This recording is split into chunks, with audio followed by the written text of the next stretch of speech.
I'm just so ready. I'm so ready for this to happen. And I feel happy and tired because this is day 4 of a very long week, but it's a happy tired, it's a joyful tired. And I know that I'm not going to be tired in like 1 hour. I'm going to be psyched and filled with adrenaline. And I get to marry my best friend today. I mean, what more can you ask for? This is what love looks like.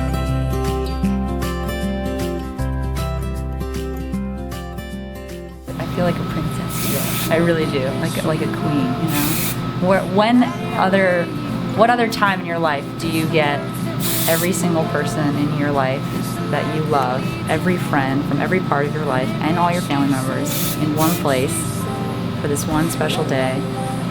And I'm marrying my best friend, so that's more than I could ever ask for. La la la, la la la, this is what love looks like.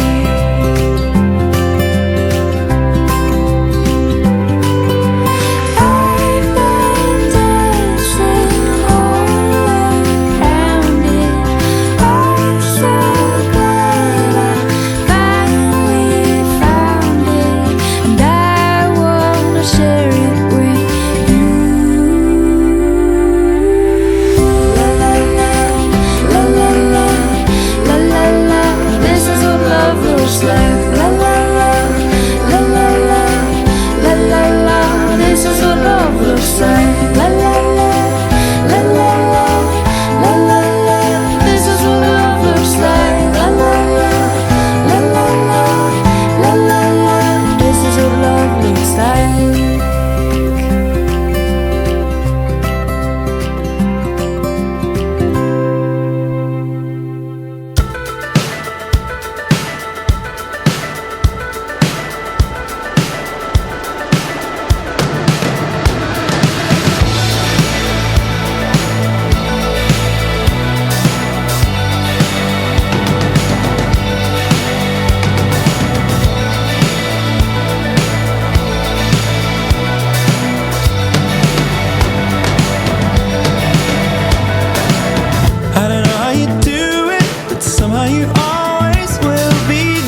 We were married by the ocean. We were tethered by the sea. For as long as I can remember, I have dreamed about being married. I always wanted someone to come home to every day and to share my life with, to fall asleep with and wake up to every day. And that someone would be my best friend. You have made my dream come true, and the truth is, you are more than the man of my dreams, because I couldn't even dream up someone as special as you. From the moment I met you, I knew I would fall madly in love with you. I promise to love you no matter what, and to always be willing to do our work, strive for better, to do whatever it takes for us to become stronger and closer for the rest of our lives. And I promise to love you always. You are my delicate little flower. You are also my boo. And my boo-boo. My boogie, my page, my pagey, my chimmy, my chonga, and my chimichanga. You are my fiancé. You are soon to be my wife. You are always my friend. You are my lover. You are my critic. You are my fearless cheerleader. You are my pal. And you are not just my rock, but my sharpening stone. You are my life. You are my future. Alix, I vow to always tell you when you have food in your teeth.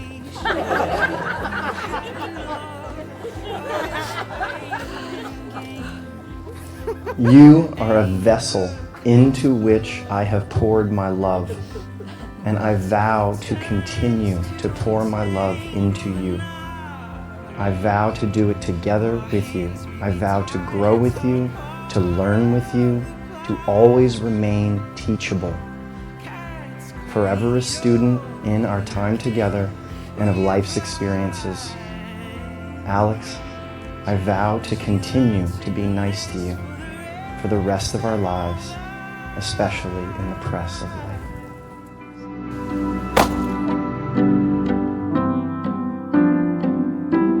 The rest of our lives.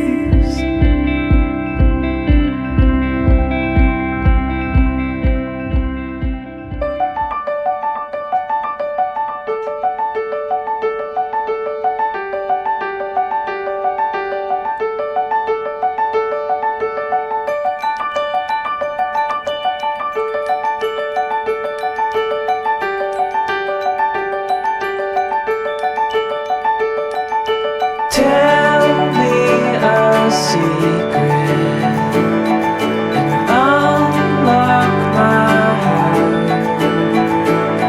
A canyon between us won't keep our love apart.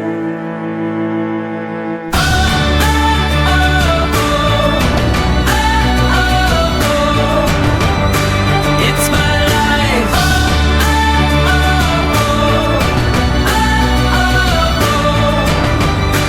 It's your life.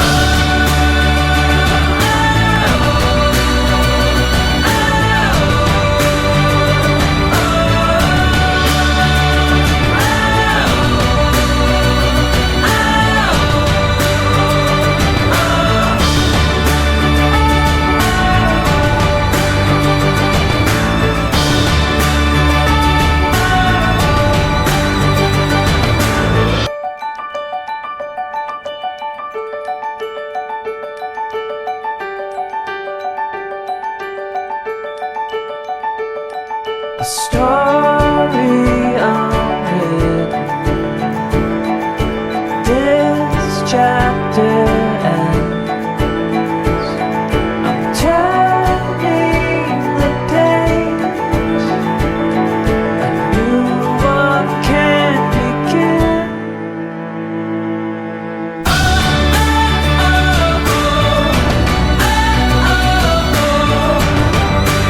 It's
'Cause you're a sky, 'cause you're a sky full of stars.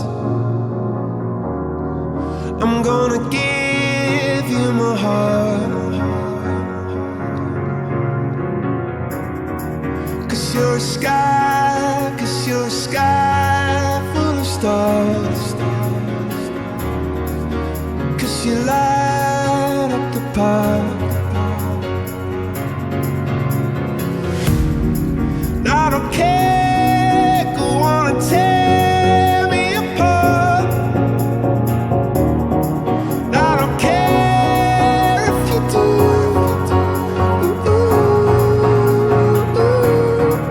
Cause in the sky, 'cause in the sky full of stars, I think I saw you.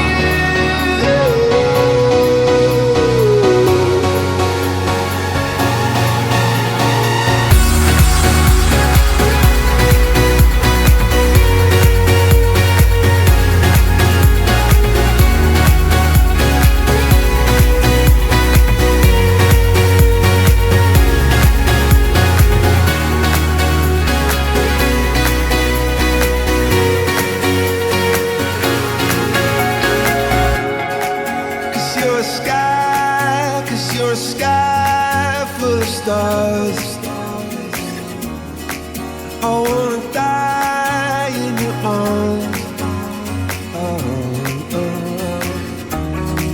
Cause you get lighter the more it gets dark. I'm gonna give you my heart. I don't care.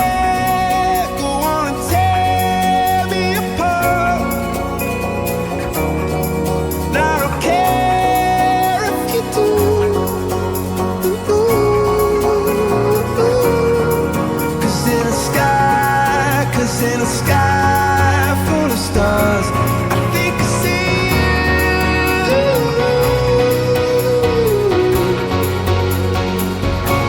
I think I see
L'chaim, to life, to life.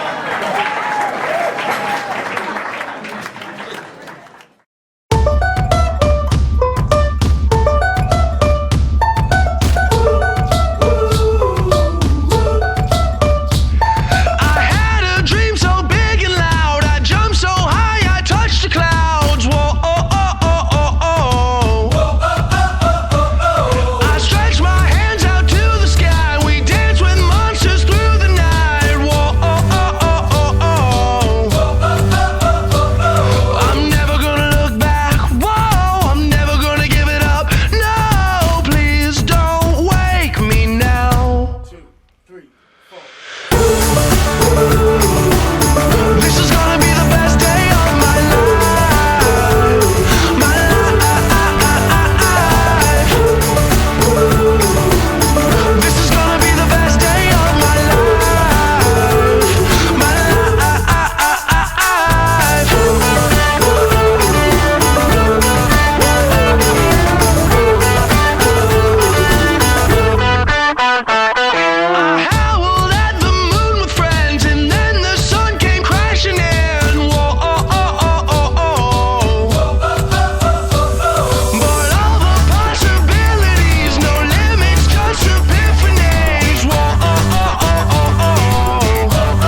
feeling my way through the darkness, guided by a beating heart.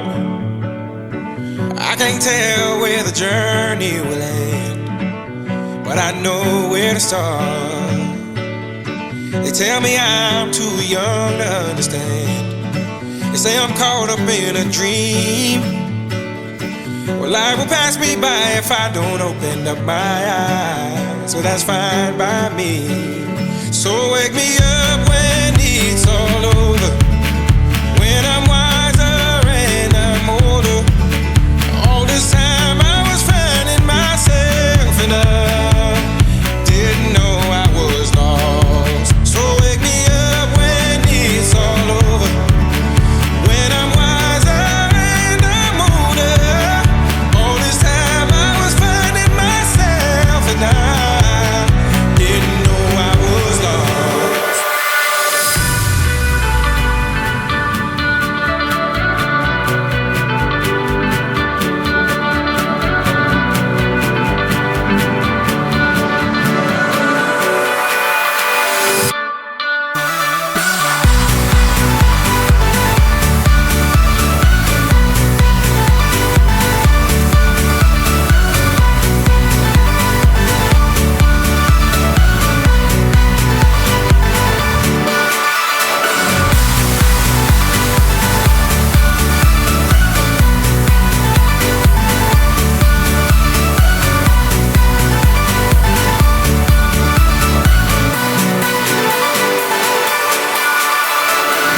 I tried carrying the weight of the world, but I only have two hands.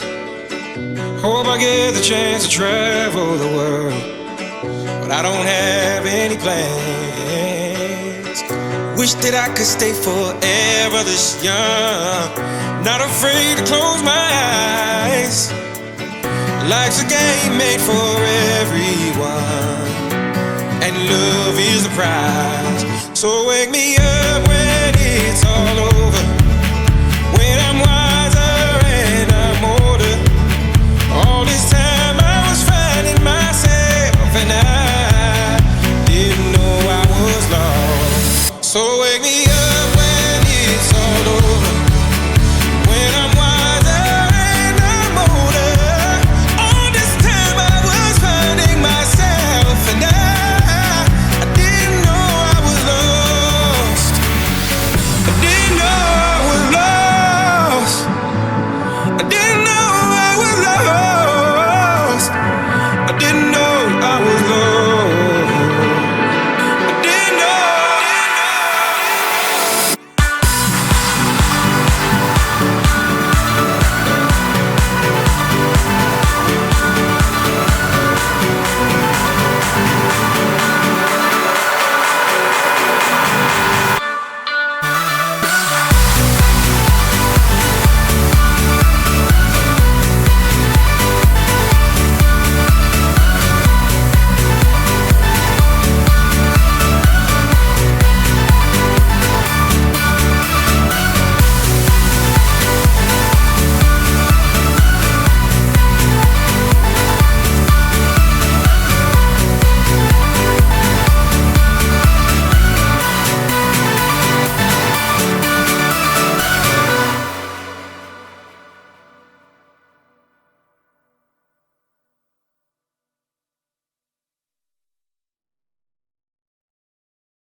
And nothing else matters till you're home. And all those broken promises we made to each other.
Look at her.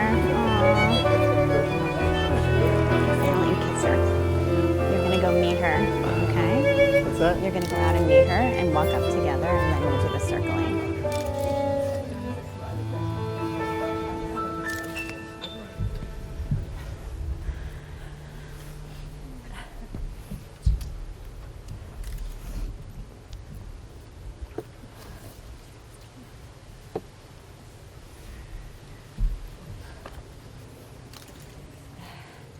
Okay, you're gonna do the circling first, okay? Push your feet on.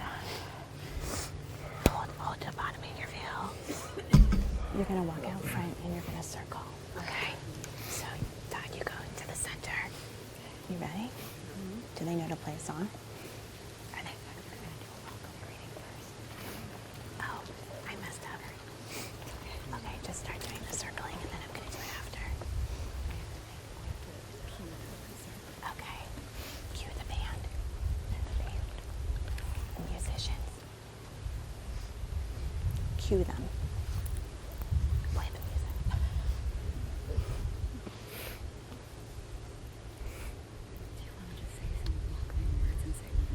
Yes. Welcome, everyone. We're honored and delighted that you could be here today joining us in this very special occasion. You all have an important job, and I'll talk about it a little later, but you have to pay close attention. You're not just a guest, you're a witness to today's ceremony, to the wedding of Dodd and Alix.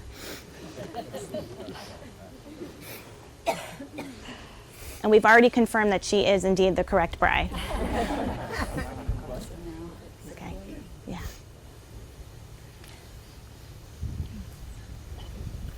Can I give this to you? Yeah.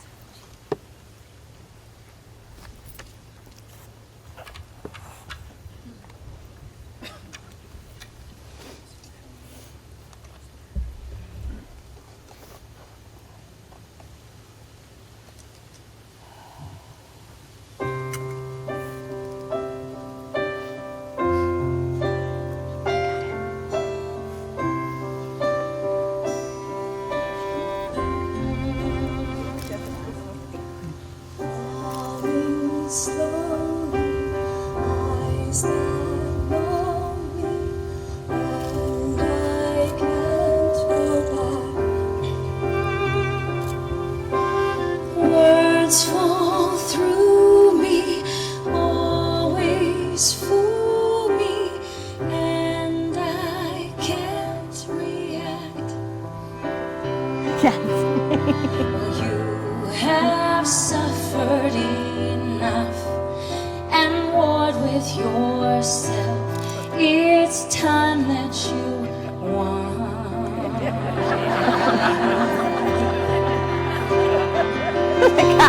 Take this sinking boat and point it home. We still got time. Join hands. Raise your hopeful that way. voice. You have a choice. You've made it now. Falling slowly, sing your melody. You sing it loud.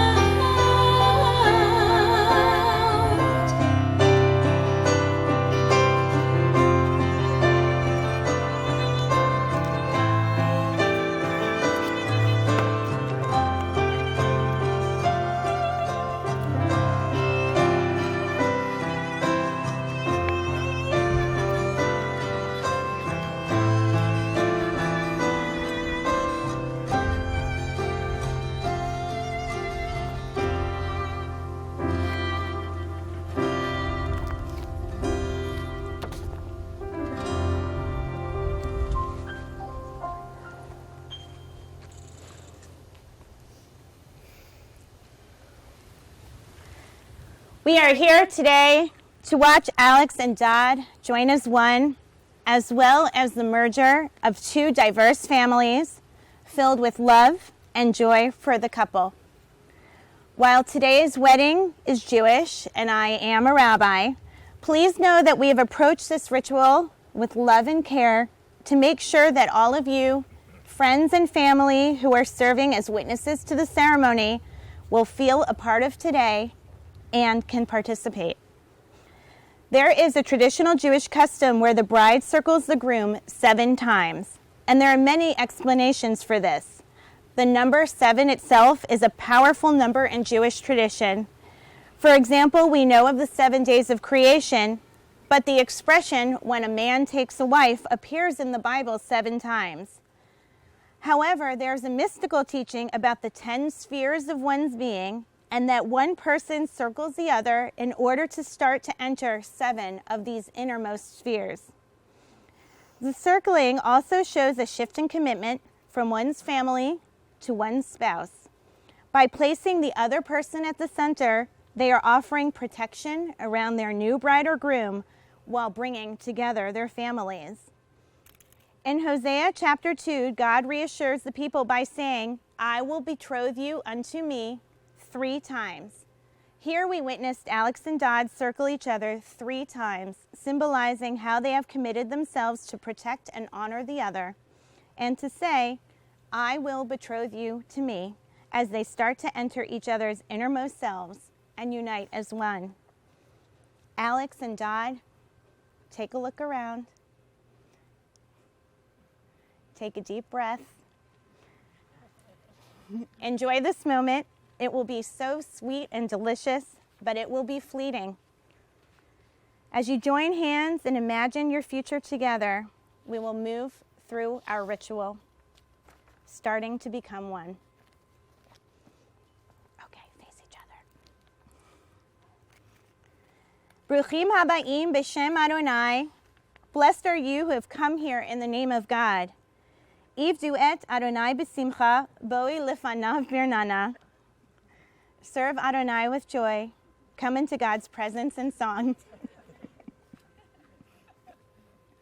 Sorry. We rejoice that Dodd and Alix join in marriage in the presence of God and loved ones. Mi adir al hakol, mi baruch al hakol, mi gadol al hakol, hu yivarech chatan v'chala. O most awesome, glorious, and blessed God, grant your blessings to the bride and groom.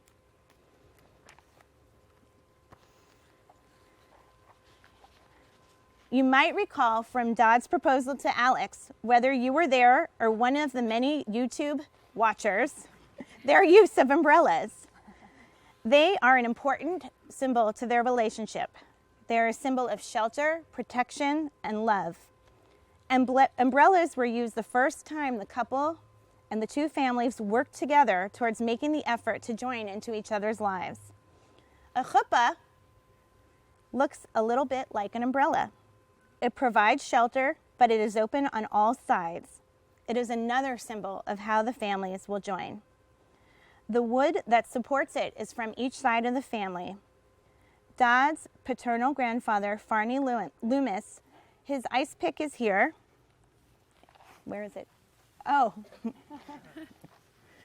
hidden by the flowers. That he used to set the world record when climbing Nanda Devi. Thank you. And Dodd takes after him a bit, having traveled near and far, like a balloon floating through the world, observing it, but not being pinned down by it. Alix's family is represented with a branch from her favorite eucalyptus tree in the yard of her home. Do you know where you're? I don't. It blends in a little better than the ice pick. Alix has always lived in the same house growing up. She appreciates being stationary and in one home. As you can see, Dodd and Alix complement each other perfectly, drawing out the different sides of the other. The chuppah represents the new life they are about to build together. Like Dodd's need for adventure, it is not permanent and can be moved, but like Alix's need for home, it provides shelter. The chuppah is also like the biblical tent of meeting. There's a Jewish value of hachnasat orchim, welcoming the guest. Alix and Dodd are known for being good cooks and hosts. All of the sides of this chuppah are open and welcoming family and friends in and out at any time. Just give them a few weeks to get used to being a married couple. However, in Jewish tradition, we acknowledge that even in the happiest of occasions, like a wedding, things are bittersweet.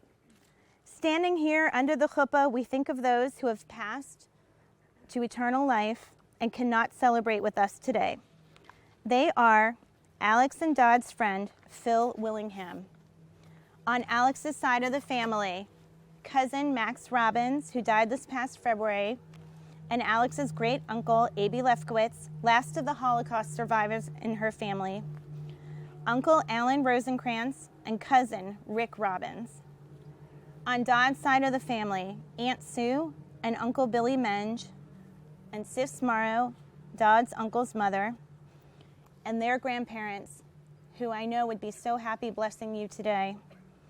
Dodd's fraternal grandparents, Betty Evans and Farney Loomis. Dodd's maternal grandparents, Ann Breeden Menge and Bud Menge.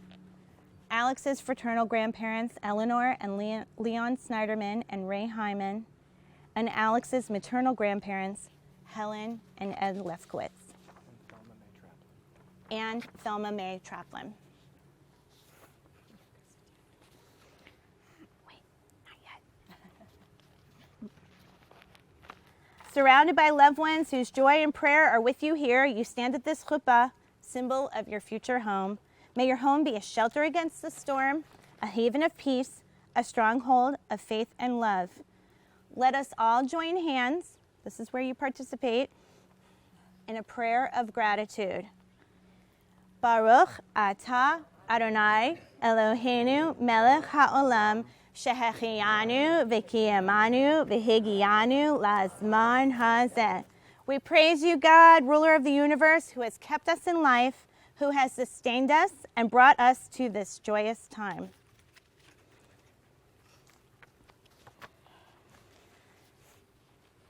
We've reached the second part of our ceremony called Nisuin. The silver cup that they will drink from, together with the tarnished candlestick on the table. I'm going to hold them high since I am small. Is this one right?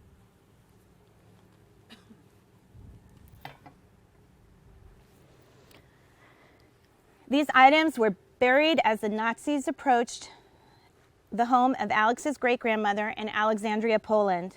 They are the only personal items of their family left after the war. As Alix and Dodd celebrate their new life together, they remember and honor Alix's grandma Helen and the Lefkowitz and Frankenthal family members who perished in the Holocaust. During this part of our service, we will recite the 7 blessings, or Sheva Brachot. Here again, we see the importance of the number 7. Each blessing builds on the one before in complexity and expansiveness. We will thank God for creation itself, the creation of human beings, the joy of the couple, the establishment of a household, and an ode to joy that links today's celebration with joy and gladness to be heard in every city and on every hill. The bride and groom's mothers will help to recite these blessings because it is believed that whenever 2 people fall in love and marry, the world is that much closer to reaching perfection. So I'm going to ask the mothers to come.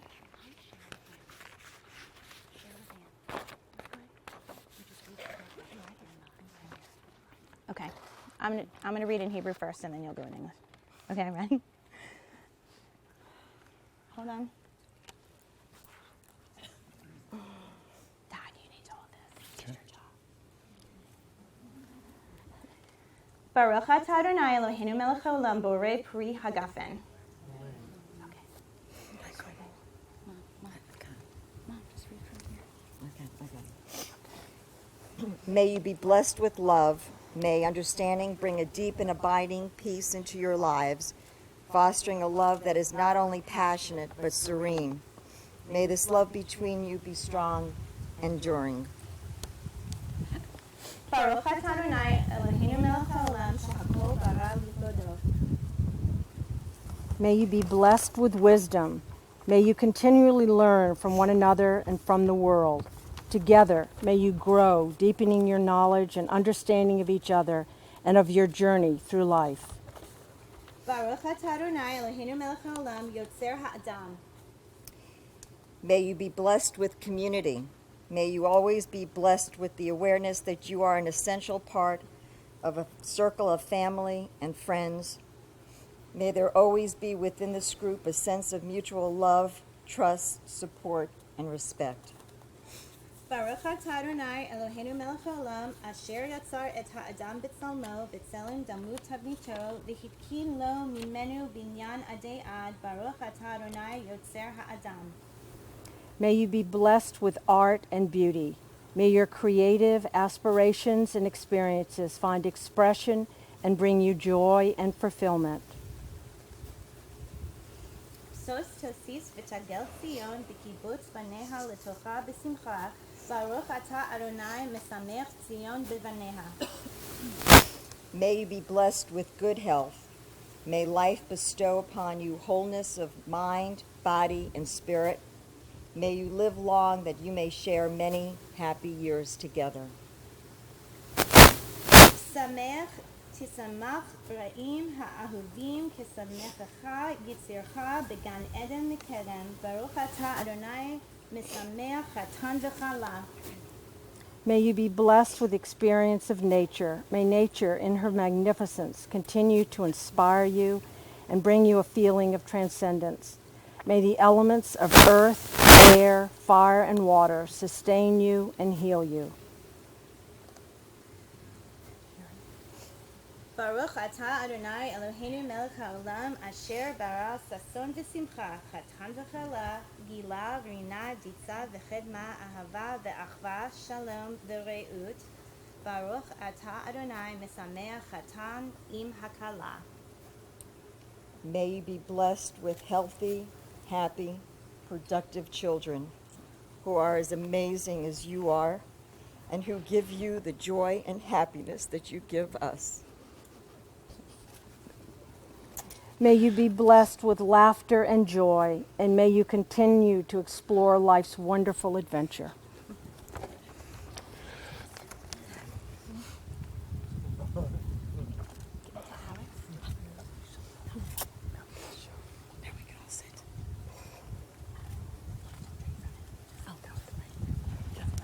I love you. A beautiful blessing. I love that. A beautiful blessing. Thank you.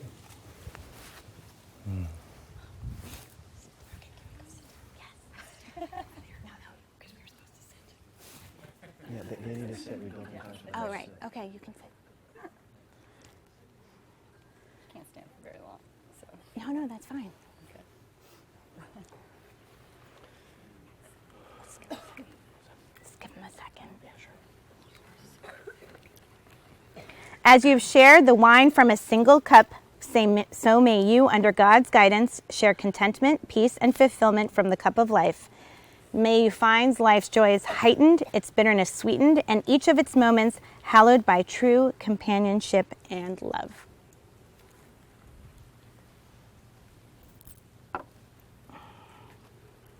Okay, reading by Nate Williams. Okay.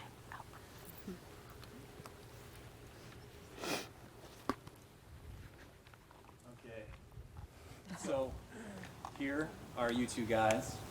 And you guys hug and kiss and get real tight, and then we all do this.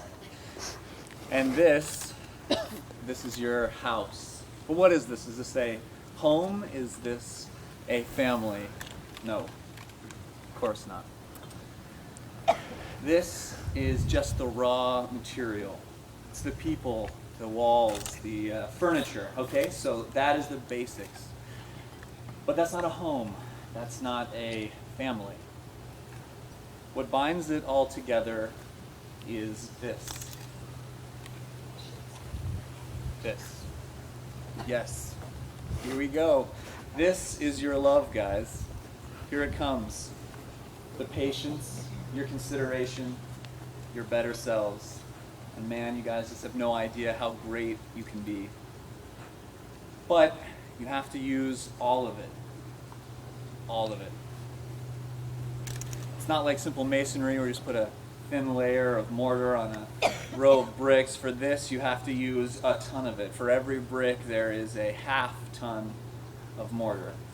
And it is the glue. It is everything good that is inside you guys. The love, the wisdom, the generosity, the selflessness, and the patience. Patience. And you have to be willing to make a family out of whatever you have. You have to be so much better than you ever thought. This was a reading from Away We Go, a film written by Dave Eggers.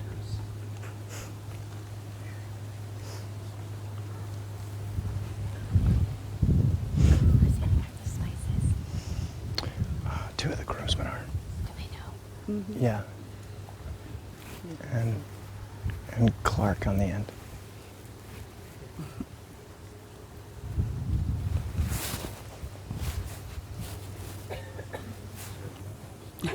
So they're gonna Yes. walk a circle. Everyone's going to take one. Just pass a couple down each other.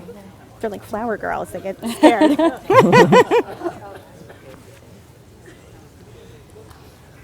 Here's another interactive part of our ceremony today. As I said before, you're witnesses, and we're taking this very seriously. Earlier this evening, to mark the conclusion of the Sabbath, Alix, Dodd, and I, along with their families and close friends, said the blessings for Havdalah. Havdalah means separation, separating the time of rest, or the Sabbath, from the time of work. First, we lit a braided candle, and then we blessed the wine to symbolize the sweetness of the day and the joining of the families. Now, with all of you, we are going to sniff aromatic herbs or spices, in this case it is flowers, to help reawaken our senses, making us alert for what is ahead. We would like to do this with everyone here today. As I mentioned before, you have an important role, and we need to make sure you are wide awake. As such, everyone, if you have a sachet in front of you, and here's yours, and here's yours. Smell the sweetness, say goodbye to the Sabbath, and let's recite the blessing. Baruch atah Adonai Eloheinu melech haolam, borei minei v'samim. Blessed are you, God, creator of time and space, who creates a potpourri of spices.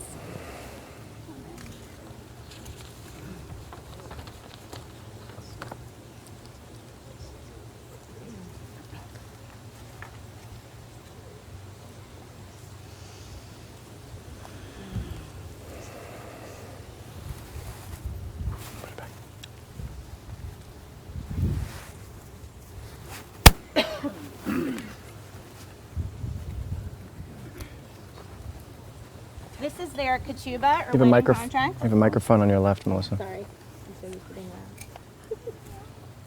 loud. And the fathers are going to read it. Do you want to explain about it? Yeah, sure. I will. Okay. Got it? Good evening, everyone. The ketubah is a relatively typical element of a Jewish traditional wedding. This particular ketubah was hand-painted by Tim Traplin, who is Dodd's godfather. Part of the ketubah that you see here, you also saw before, which was part of the invitation that you received for the wedding this evening. And it's a picture that Tim hand-painted while he was visiting us in Maine of Alix and Dodd and the niece of the hubba. So, very meaningful, very special piece of Dodd and Alix's life, and certainly special to have Tim here to read the first part of the ketubah to us. Bart, excuse me, Bart. Dodd.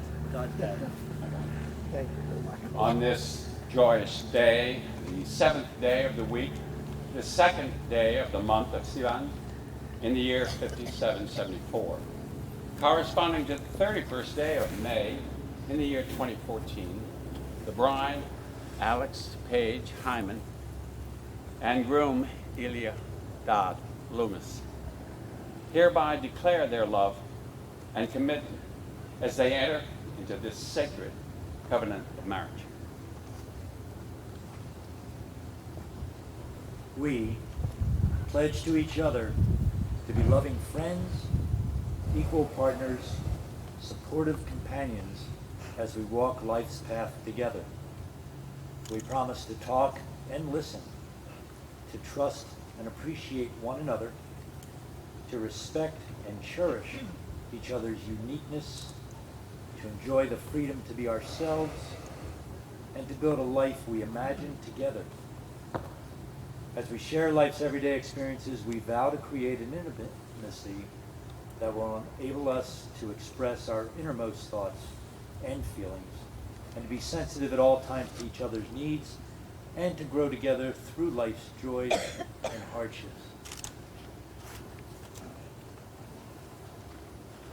We promise to embrace each other's differences and overcome challenges through constant communication, compassion, and compromise.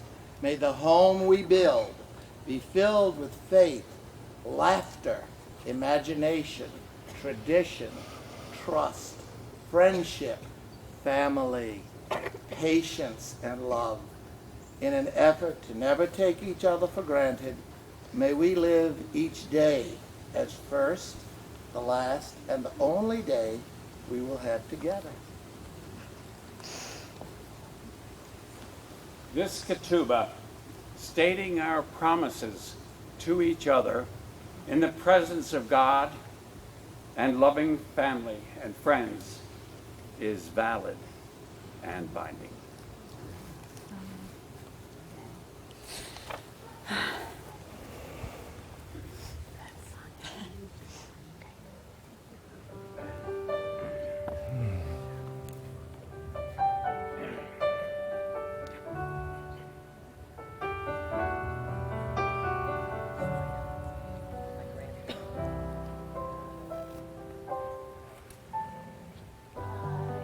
Don't get many things right the first time.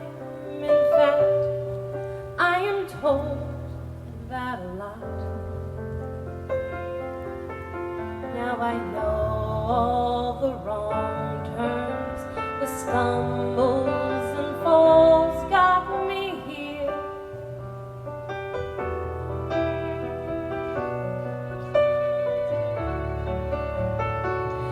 And where was I before the day when I first saw your lovely face? Now I see it every day. And I know that I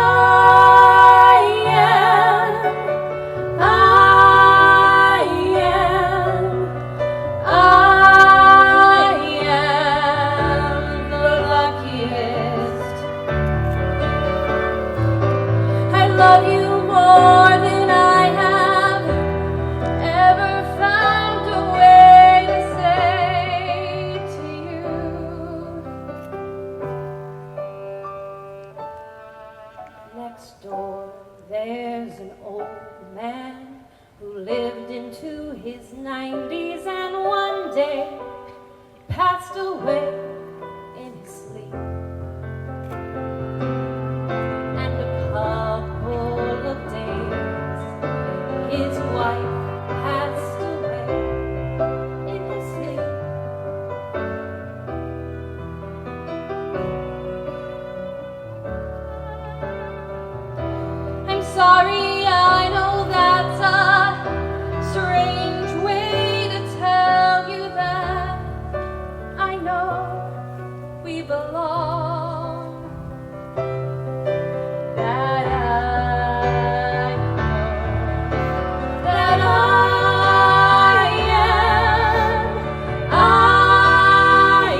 people say that what we're all seeking is a meaning for life.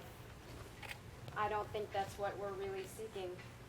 I think that what we're seeking is an experience of being alive, so that our life experiences on the purely physical plane will have resonance within our own innermost being and reality, so that we actually feel the rapture of being alive. That's what it's all finally about.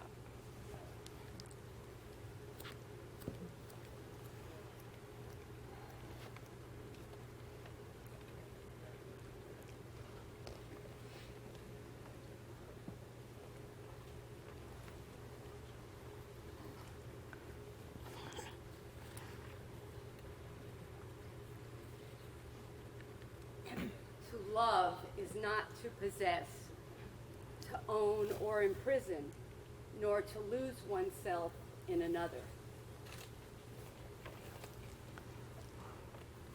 Love is to join and separate, to walk alone and together, to find a laughing freedom that lonely isolation does not permit.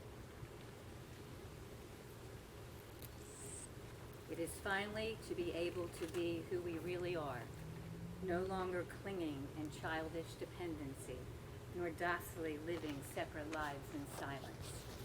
It is to be perfectly oneself, and perfectly joined in permanent commitment to another and to one's inner self.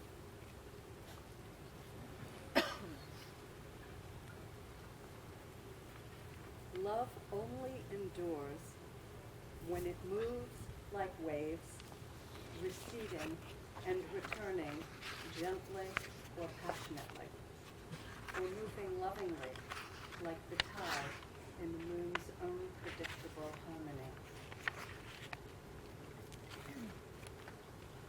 Because finally, despite a child's scars or an adult's deepest wounds, they are openly free to be who they really are and always secretly were, in the very core of their being, where true and lasting love can alone abide.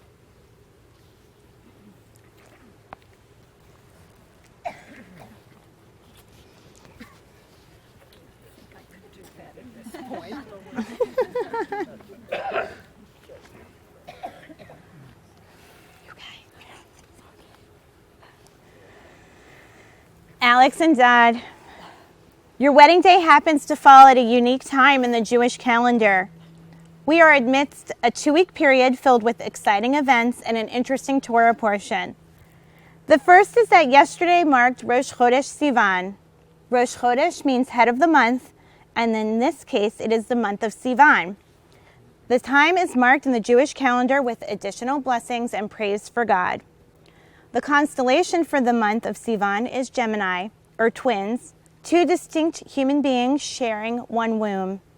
And as you know, I can relate to this. The symbol for the new month shows the harmony of when 2 distinct individuals from unique upbringings and separate traditions celebrate their differences while coming together to work for a common goal, and in this case, building a life together. We are also in the days leading up to the holiday of Shavuot, the Feast of Weeks, which marked in biblical times the end of the grain harvest. On this holy day, the book of Ruth is read. It is a story of relationship and great love, loyalty, and devotion by people from different cultures who come together to accept each other's family as their own.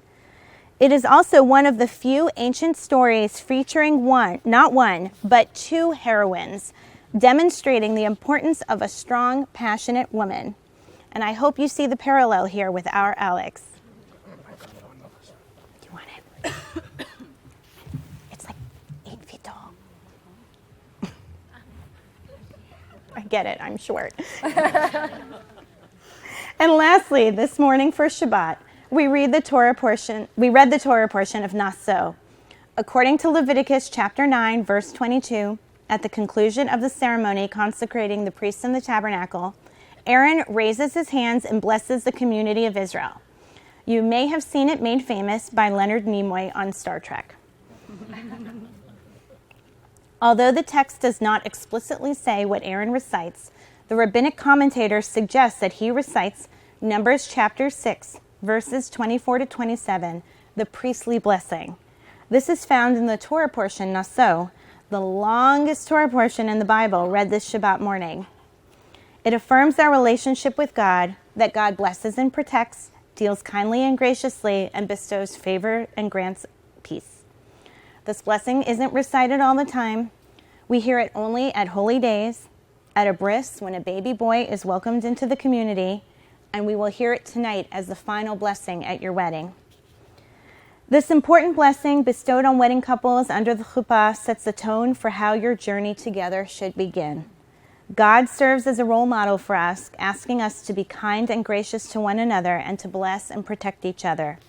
The blessing is intimate, giving us a sense of God's presence and personal engagement that we should have in our marital relationships. Now, Alix and Dodd, I realize that this may be a tall order, but one that I know to which you both aspire and most likely will obtain. When we met, you spoke about how on this day you are promising yourself to the other and that you take this most seriously. Allow me for a moment to share with your guests, make out, how you arrived at this moment when your love reached the point to when you wanted to make this promise. My guess is that most people here know what you do, but they don't really know maybe exactly who you both are. Alix, born and raised in West Palm Beach, is the grandchild and niece of Holocaust survivors. From a Jewish conservative upbringing, her cantor from her home synagogue became her mentor. He took notice of Alix's singing talents and asked her to help lead worship at their shul. These experiences, both in and out of their home, have made Jewish culture and traditions an important part of her life as she has strived to be a spiritual person. Now, Dodd, raised as an Episcopal in New Orleans, comes from a very spiritual family that is open and loving of all faiths and cultures. His family taught him the value of gratitude, and he has continued to incorporate this into his daily life.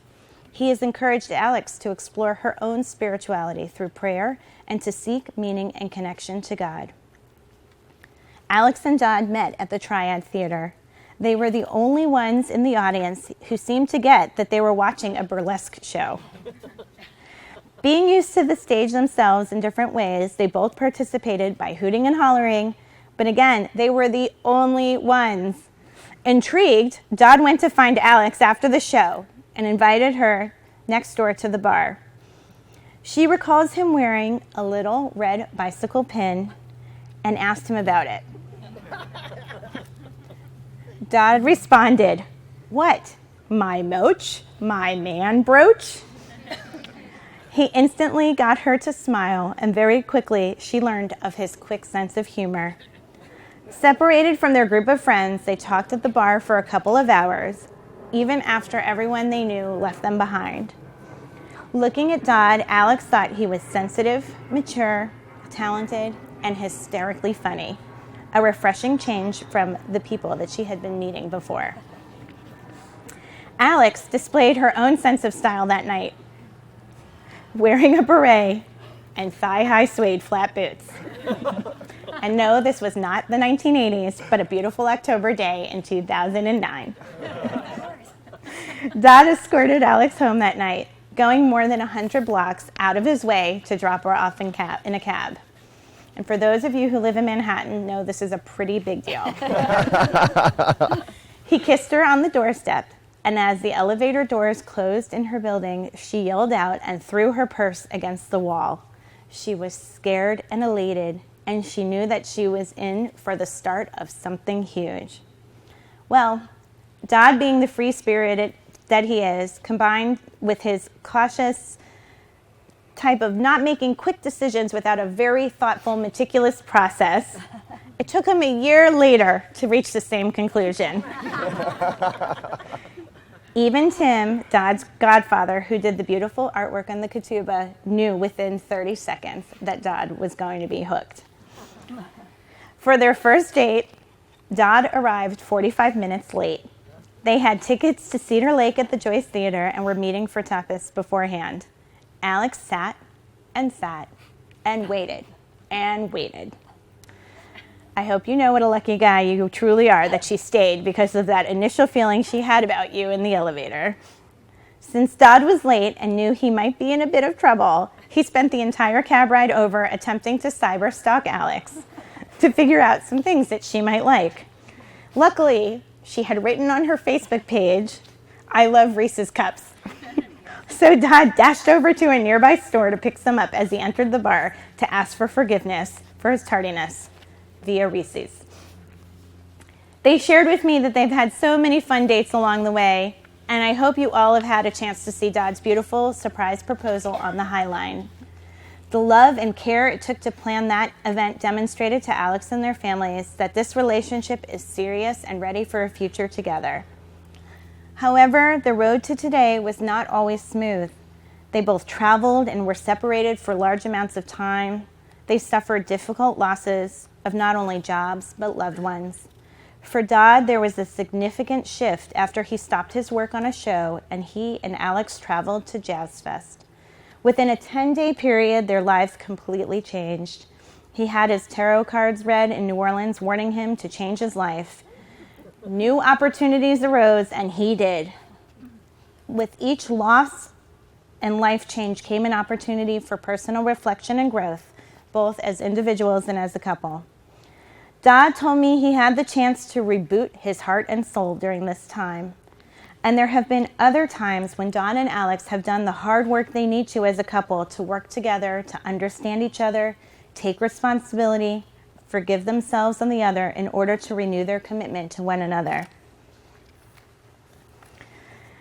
I do want to warn you, though, just because Alix and Dodd are getting married, they are definitely not settling down. They want to give each the other time to have more adventures, using the wedding as momentum for change and to propel them forward. Some might say getting married starts to pin a person down, but Alix and Dodd see it as freeing.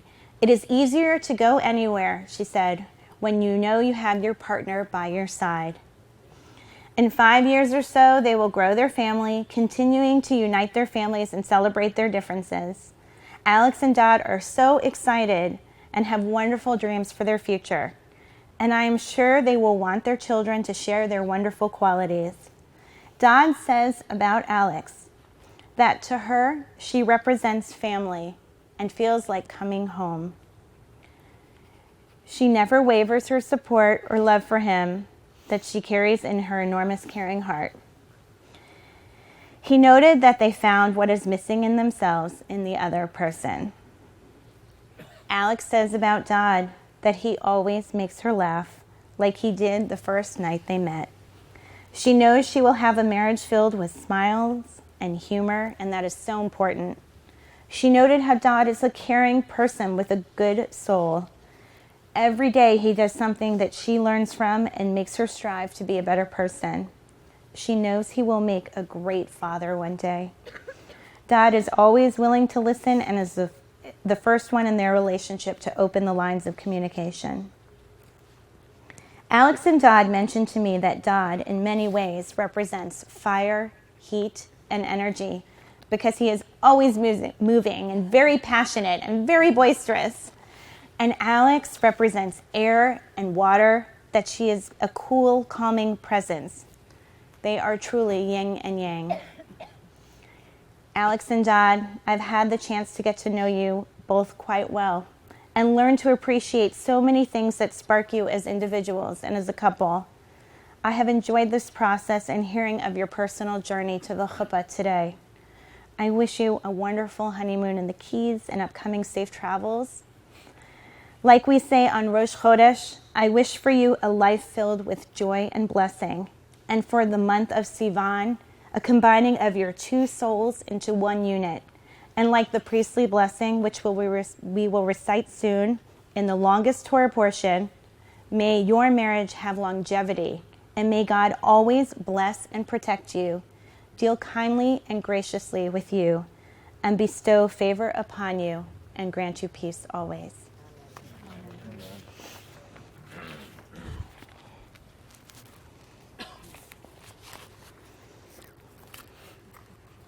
Let's see where we are. Who has your rings? Okay.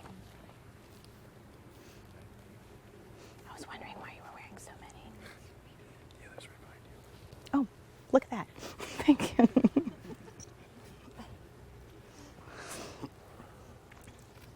Alix and Dodd are about to exchange their rings.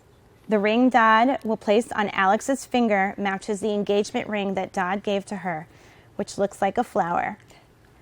Dodd calls Alix a few things, and one of them is delicate little flower.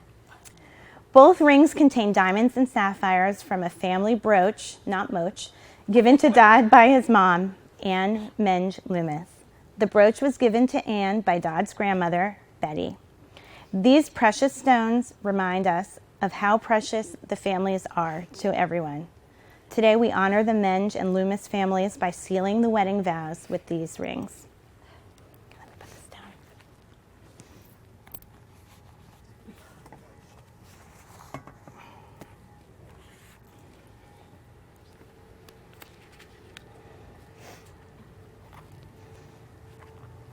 You ready? Before I give you these, we're going to do the I do's, okay? And now I ask you, in the presence of God in this assembly, do you, Dodd, take Alix to be your wife, to love, to honor, and to cherish? I do. And you, Alix, take Dodd to be your husband, to love, to honor, to cherish? I do. As you place the ring on the finger of the one you love, you'll recite your vows and then the words that formally unite you in marriage. So take our ring. Just move it to another finger. Jake, do you want to do your personal vows now? No, repeat after me. It's okay. Ani, you're going to say it out loud. Ani. Lidodi. Lidodi. Vidodi. Vidodi. Li. Li. I am my beloved. I am my beloved. And my beloved is mine. And my beloved is mine. Put it on. Don't be afraid to stick it on there. See, that's why you support your finger. Yes. It's not coming off. It's hot. She gets a little swollen. Okay. Ready? Ani. Ani. Lidodi. Lidodi. Vidodi. Vidodi. Li. Li. I am my beloved's. I am my beloved. And my beloved is mine. And my beloved is mine. Put the ring on his finger.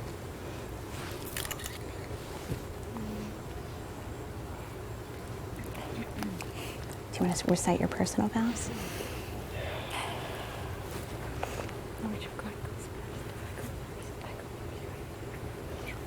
You can. Typically, he goes first for everything.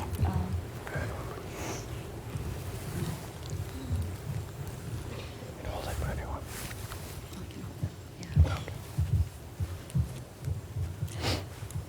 For as long as I can remember, I have dreamed about being married.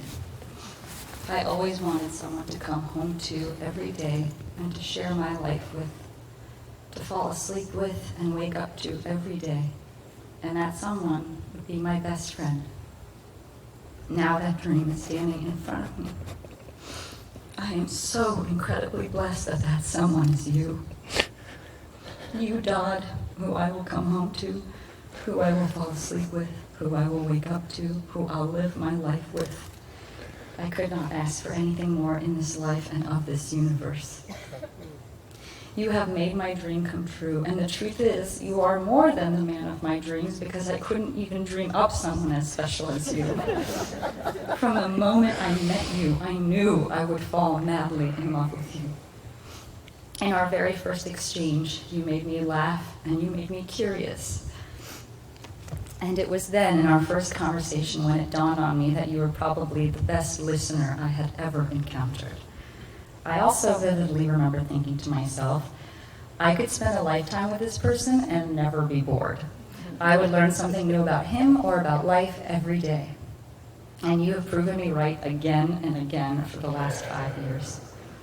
I didn't realize at the time how much you teach me about myself, or how you make me stronger and better as a person, and how you make me want to be stronger and want to be better. Thank you for all you have taught me. Not only are we our best selves with each other, but I feel like we've grown up together as individuals that now share a life and even more, a soul. I am so grateful that the soul I met 5 years ago and the soul I share today is such a beautiful one. You brighten every second of every day of my life, and when we are apart, I don't feel whole. I have never loved anyone or anything as much as you. You are honest, brave, thoughtful, sensitive, hysterically funny, grateful, kind, intelligent, talented, energetic, adventurous, open, and soulful. Thank you for letting me love you and for loving me back. I can't wait to be your wife. Nothing has made me happier than the thought of living my life with you as my partner. This is what I promise.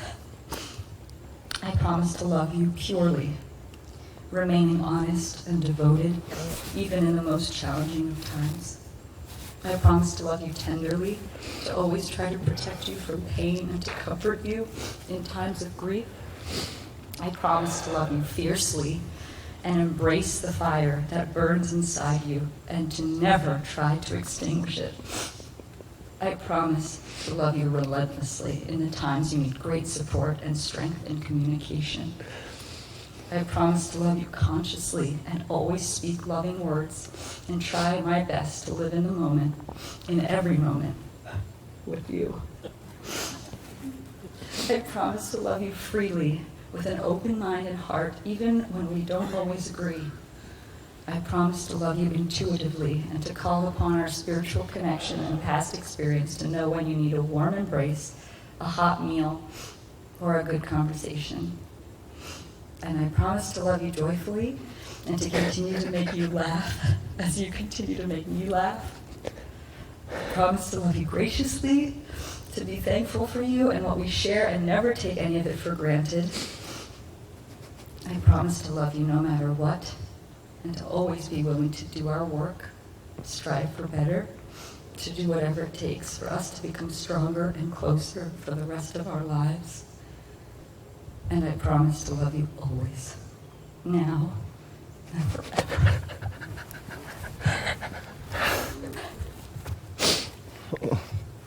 I can't kiss you.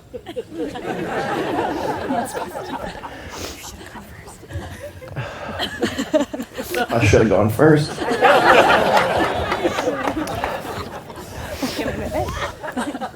Can I go take a nap and come back? I can't leave it. Oh, that. I gotta blow my nose. Okay. This one.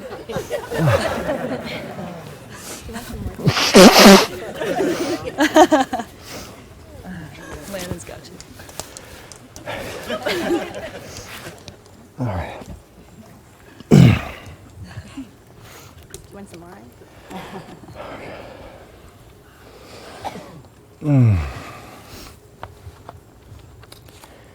There is a saying, he is a man of few words. This has never been used to describe me. So here we go. Alix, in our research, study, and exploration of the Jewish faith over the last few years, we came along the Kabbalah teaching that inside each and every human, a single angel buries wisdom, honor, courage, humor, critical thought, honesty, purity, dignity, valiance, and compassion. These things live within every man. These attributes of honor are inherently imbued into our being, each and every one of us. What the Kabbalah also teaches is that humans are like grapes and olives, that in order to extract the juice, pressure must be applied. It is only through pressure that we can access our greatest attributes. Alix, since we started dating almost 5 years ago, we have spent months and months and months apart. I now have 3 nephews. We have lived in multiple cities. Jobs have come and gone. Family members have gone in and out of the hospital. And so many of our family members have passed away. Our lives are moving at the speed of life. And in each of these times, and so many more, I was critical in helping you through, and you were critical in helping me through. For 5 years, our relationship has been tested again and again. We've been through a lot, and we will go through so much more. It's not like we experienced hardship, we get married, and now it becomes easy. Like the olive, we will continue to be squeezed well after the virgin press. Life will squeeze us, and in the process, we have the opportunity to access that courage, hope, humor, and resilience that the angels placed inside of us. As we have proven to one another time and time again over these last 5 years, those qualities are indeed inside of us. And I have seen over and over again that they live and thrive inside of you. I think of a specific time together, just me and you. It's not from one of our many epic adventures in a distant land, or something fabulous at a show, or backstage, or at a finish line. No. It's a simple, everyday moment, and one that I remember vividly. We were in bed, and you were in my arms. We were about to fall asleep. It was dark and it was quiet, and I was holding you gently. The breath from my nose was gently brushing against your hair. We were perfectly quiet, and we're just about to fall asleep. And then a small, gentle voice. You said, "We're so nice to each other."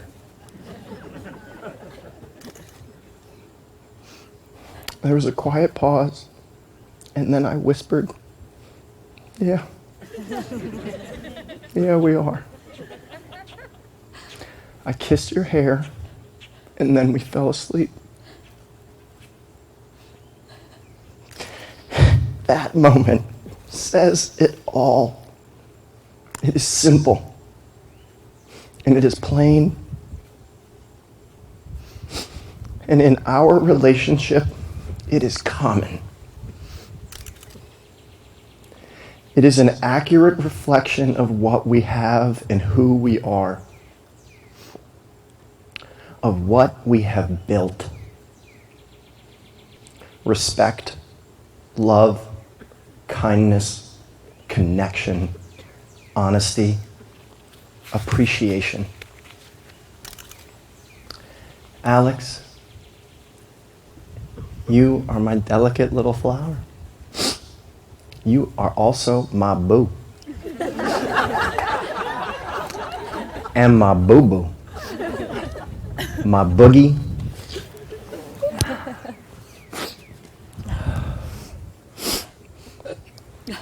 The list goes on. My page, my pagey, my chimmy, my chonga, and my chimichanga. You are my fiancé. You are soon to be my wife. You are always my friend. You are my lover. You are my critic. You are my fearless cheerleader. You are my pal. And you are not just my rock, but my sharpening stone. You are my life. You are my future. Alix, I vow to always tell you when you have food in your teeth.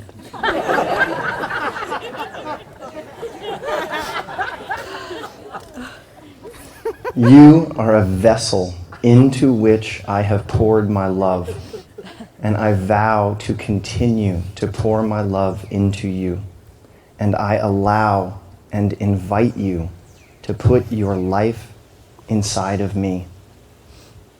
I am and will be a trusted vessel.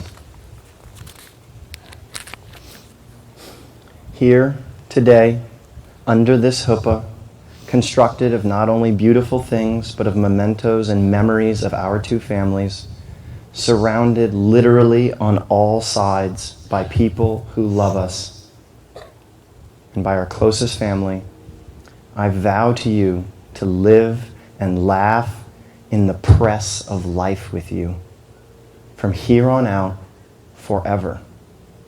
I will do that together with you. Life is hard enough. I vow to do it together with you. I vow to grow with you, to learn with you, to always remain teachable. Forever a student in our time together and of life's experiences. Alix, I vow to continue to be nice to you for the rest of our lives, especially in the press of life.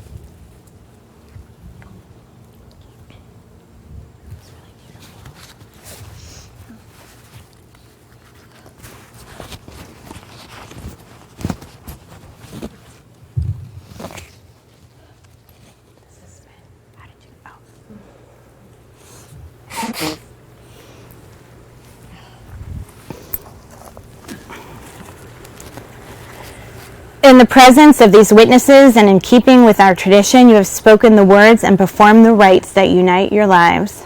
Dodd and Alix, you are now husband and wife in the sight of God and all people. But not yet. Don't kiss yet. Don't kiss yet.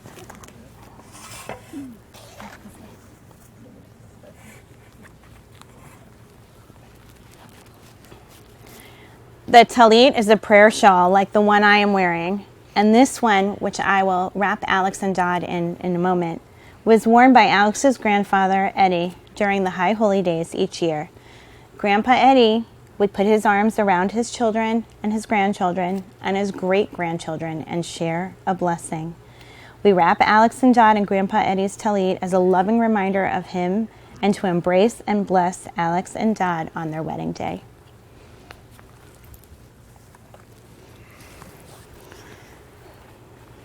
Okay, I'm going to throw it around you first, and you're going to help get it onto. Okay, so you're going to hold one side, and then you're going to wrap Alix in on the other side, but be careful not to pull her veil. Okay? Great. Come closer. And now I'll bestow upon you the priestly blessing. Yivarechecha Adonai v'yishmerecha. Ya'er Adonai panav elecha v'chunecha. Yisa Adonai panav elecha v'yasem lecha shalom. May God bless you and keep you.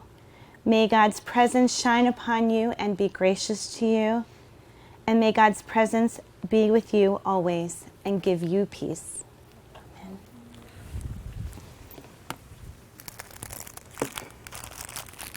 Okay, let's take this off for a second. Great. Whoops, that's okay. Thanks. Okay, it's going to be hard on the grass. Yes, I'll say it. Don't worry. Look, I even wrote it. So before we step on the glass and officially end our ceremony, this is what's going to happen. Dodd's going to step really hard with the heel of his foot since we are on grass. And if you hear the breaking of the glass, or I'll just cue you, you'll start clapping and say Mazel Tov, wishing them congratulations. There are many interpretations of this ritual. The glass is fragile and must be protected like a marriage. And once the glass is broken today, it is forever changed, like the two of you as you leave the chuppah. You entered as individuals, and you're leaving as one couple united. Take special care of what you have built and protect it always. And as they depart, we will all dance and sing and rejoice in our second line. Ready?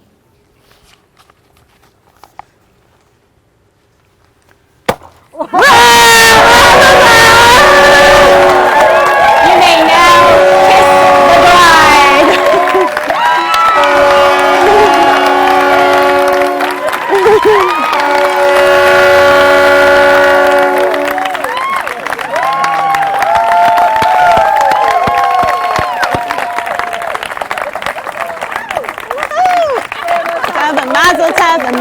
tov and Simon tov and mazel tov and mazel tov and Simon tov and mazel tov and Simon tov. Yehelanu. Careful. Okay, I'd be really careful.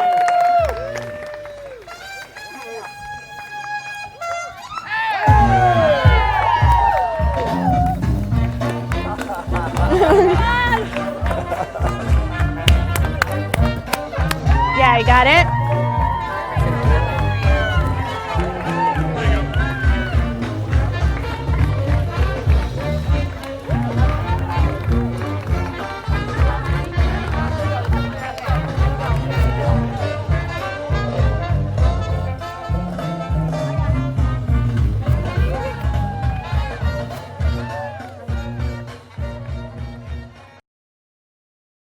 This is the beginning, okay? Yes. So from what happens right now till when we leave the chuppah is all the wedding. It's not like you get out there and that's the wedding. We're starting now. Great. And you shared with me so many personal stories that I really tried so hard to incorporate everything, but there was a lot. So I couldn't. So I just wanted to put that caveat in now.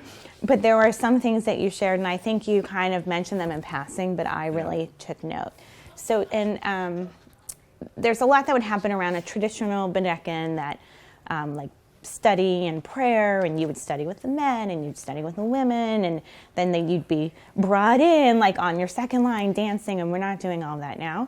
We're making it a little bit more intimate. And the idea here is that you're having a chance to see your bride, confirming that she is, in fact, the person you were supposed to marry, because this comes from the Bible when it was Jacob who married Leah instead of Rachel. So there was the accidental, I married my engaged, my fiance's sister. So we want to make sure that that doesn't happen.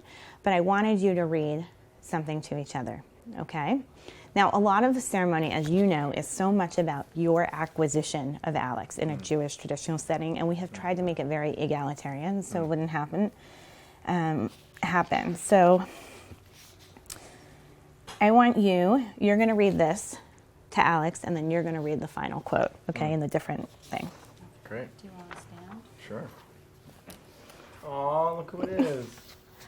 Oh my God. We almost put that in. I know. So I wanted it here. Not a coincidence. How did you know? So I'm going to stop Because here. you mentioned it in passing. No, you're going to stop here, and she's going to read the final quote. I carry your heart by E.E. Cummings. I carry your heart with me. I carry it in my heart. It's already like my vows. Sorry. I am never without it. Anywhere I go, you go, my dear. I'm going to cry already, really? I know, sorry. And wherever is done by only me is your doing, my darling. I fear no fate, for you are my fate, my sweet. I want no world, for beautiful you are my world, my true. And it's you are whatever a moon has always meant, and whatever a sun will always sing is you. Here is the deepest secret nobody knows. Here is the root of the root, and the bud of the bud, and the sky of the sky of a tree called life, which grows higher than soul can hope or mind can hide. And this is the wonder that's keeping the stars apart. I carry your heart. I carry it in my heart. You read the bottom line. Lovers don't finally meet someone. They're in each other all along. That's fabulous. What a gift. Thank you, Melissa. You're welcome. Okay, so now, is she in fact This is Alix woman. that you're supposed to marry? This is Alix Page-Hyman, who I want to marry. Great. Okay, so we're going to veil her And you're going to Okay. stay veiled until you walk all the way up to the chuppah, and then we'll tell your parents to lift it up. Okay? So take the blusher and push it down, put it down over her face very carefully.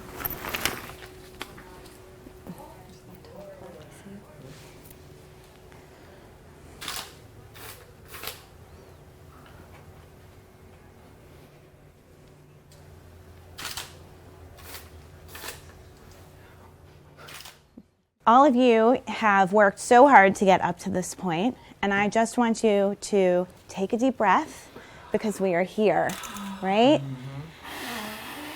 And I know everyone has worked very hard on the planning, but now it's a time to sort of enjoy your party, enjoy your ceremony, and kind of keep calm and stay happy, because I know the bride and groom really have worked so very hard to make sure that this experience for them, for you, and for all of their guests is one of love and fun and a feeling of bringing everyone together in the melding of two families and two different cultures and just becoming intertwined in everyone's lives. So before we sign the ketubah, because Shabbat is going out, sort of. I'll see sun. No sun. We're going to do Havdalah. And Havdalah is a ceremony that separates Shabbat from the rest of the week, from the sacred to the profane, meaning sacred being Shabbat, and the rest of the week may be a time of work, even though we are still in very much a sacred time. And I wanted to start, before we say the blessings, with a poem for you. I'll let you in on a secret about how one should pray the sunset prayer. It's a juicy bit of praying, like strolling on a grass. Nobody's chasing you and nobody hurries you. You walk toward your Creator with gifts in pure, empty hands. The words are golden. Their meaning is transparent. It's as though you're saying them for the first time.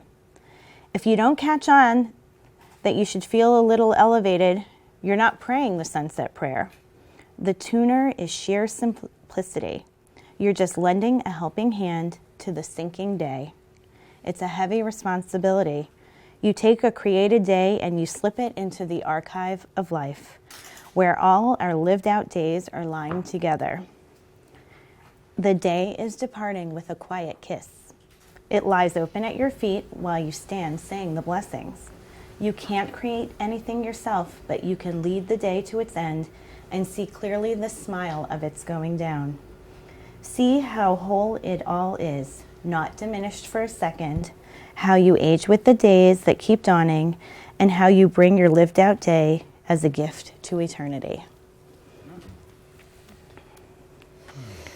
Amen. So I need some volunteers. For our Havdalah ceremony, we have a few special items, and you will see them start to repeat within the wedding ceremony, because in Jewish tradition, these are all really important items. One is the Kiddush cup and the wine, which represents sweetness of our moment. This is a Havdalah candle. You see it's braided, like how your two families are about to intertwine. And we also have the spices, which will be handed out during the ceremony, and we're going to say the blessing again for the spices. So, whoever wants to hold the Havdalah candle. I can't read Hebrew. No, all you have to do is hold it. You should just do it very carefully. I tried to make a cup here, but you do not want it to drip on your body at all, okay? And you probably don't want it to drip on the floor. I don't know, can we get another plastic cup maybe from back there? You see another styrofoam cup? Great. Did you forget to bring it? Oh. It's fine, we've got this, it's fine. You sure? No, we're good. No, this is great. Okay, but I definitely need the cup. Okay, that's for the dripping.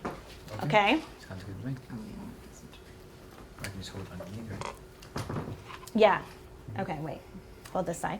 Sorry. I just need more hands? No, I don't know what. Just pictures like this? Yeah, it's just going to drip a lot. I'm just warning you now. Okay, ready? Yep, I'm ready. Of course, now I'm the person who can't light a match. Okay. So there are 4 wicks. 4 different sides of the family. 4 sides open on your chuppah. Okay. Thank you. Who wants to be the holder of the wine? Anyone? Okay, and then we need the holder of the spices. You can pass that down. Landon? Okay, so first we say the blessing over the wine, but we don't drink it yet. And then I will tell you when we drink it. If you know it, please join with me. Baruch atah Adonai Eloheinu melech haolam borei pri hagafen. Praise to you, Adonai God, sovereign of the universe, creator of the fruit of the vine. Next we have the spices, so hold them up and take a sniff as we say this. Don't drink yet. Baruch atah Adonai Eloheinu melech haolam borei minei v'samim.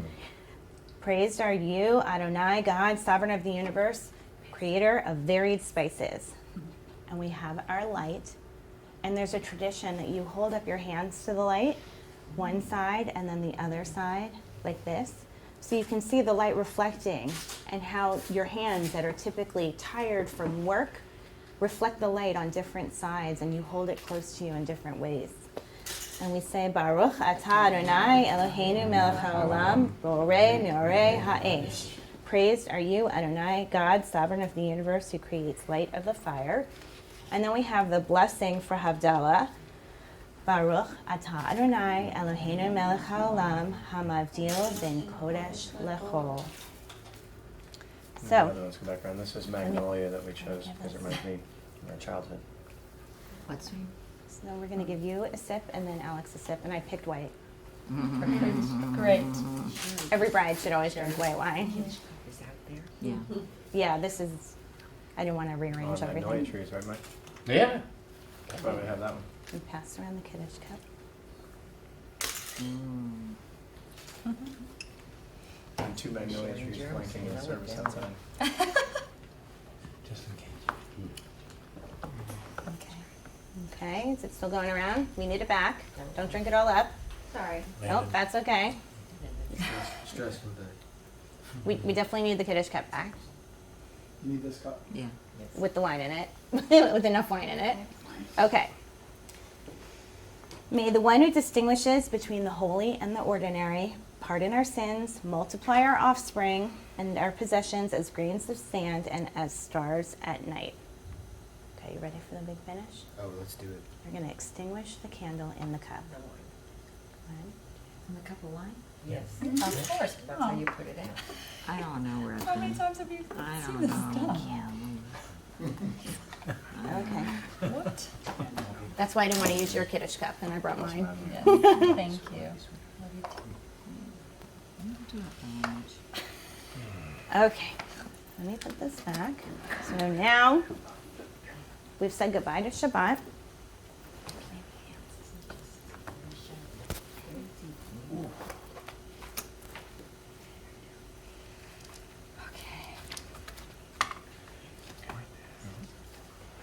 You're not adopting a child? Okay, here we go. It says adoption of a child. Okay. Here we are. We're signing the ketubah. We are going to have a public reading of the ketubah in a bit during the wedding ceremony, but we will also do a reading here because no one should sign any contract without having read it. Okay? So here's what we are going to do. You're about to be sanctified to one another, and I want you to repeat after me. Okay, first you're going to go. I will love, honor, and respect you. Speak to Alex. I will love, honor, and respect you. I will provide for you and sustain you. I will provide for you and sustain you. Okay, Alex, and you're going to say it. I will love, honor, and respect you. I will love, honor, and respect you. I will provide for you and sustain you. I will provide for you and sustain you. Okay, so now we are going to read it and sign it. The top says the vow, which we will also say in the ceremony. Ani l'dodi v'dodi li. I am my beloved, and my beloved is mine. And I'm going to read it this time. I know the fathers are going to do a much more dramatic reading later. On this joyous day, the 7th day of the week, the 2nd day of the month of Sivan in the year 5774, corresponding to the 31st day of May in the year 2014, The bride, Alix Page Hyman, and the groom, Ilya Dodd Loomis, hereby declare their love and commitment as they enter into the sacred covenant of marriage. We pledge to each other to be loving friends, equal partners, and supportive companions as we walk life's path together. We promise to talk and listen, to trust and appreciate one another, to respect and cherish each other's uniqueness, to enjoy the freedom to be ourselves, and to build the life we imagine together. As we share life's everyday experiences, we vow to create an intimacy that will enable us to express our innermost thoughts and feelings, to be sensitive at all times to each other's needs, and to grow together through life's joys and hardships. We promise to embrace each other's differences and overcome challenges through constant communication, compassion, and compromise. May the home we build be filled with faith, laughter, imaginations, tradition, trust, friendship, family, patience, and love. In an effort to never take each other for granted, may we live each day as the first, the last, the only day that we will have together. This ketubah, stating our promises to each other in the presence of God in loving family and friends, is valid and binding. Written by us. Yes. Sounds beautiful. Okay, so who are the witnesses for the ketubah? The two of us. Okay, so why don't you step back for a second? Is one considered a bride side and one a groom side? Okay, so the bride witness, I hope this pen works. Hold on. Perfect. Okay. On this line? Yes, before rabbi, like from witness to rabbi.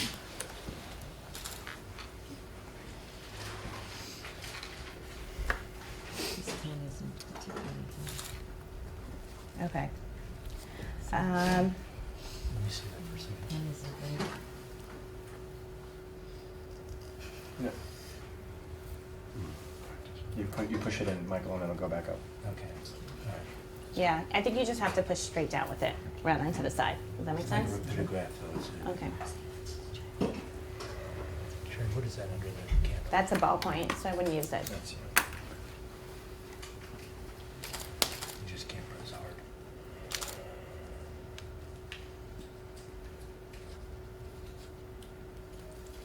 Okay, then Alix. My maiden name, right? Yes. Last time. Last time. Make it a good one. From the last time.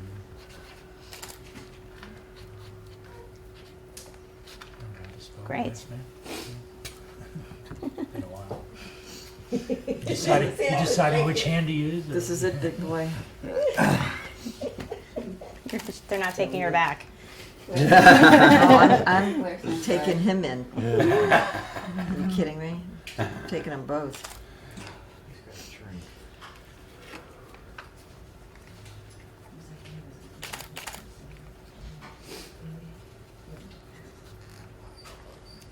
Okay.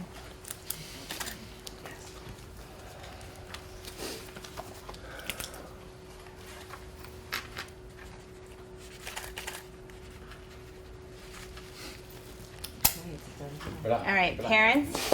Where are the parents? Here. Okay, I want the parents to stand up. You guys step back to the side over here, and all the parents should be together. I'm going to ask you, because of how delicate it is, that just to hold it this way. Every hand of the parents should be on the ketubah. You're accepting the contract, and you're going to hand it to your children. Okay? So they need to accept it from you.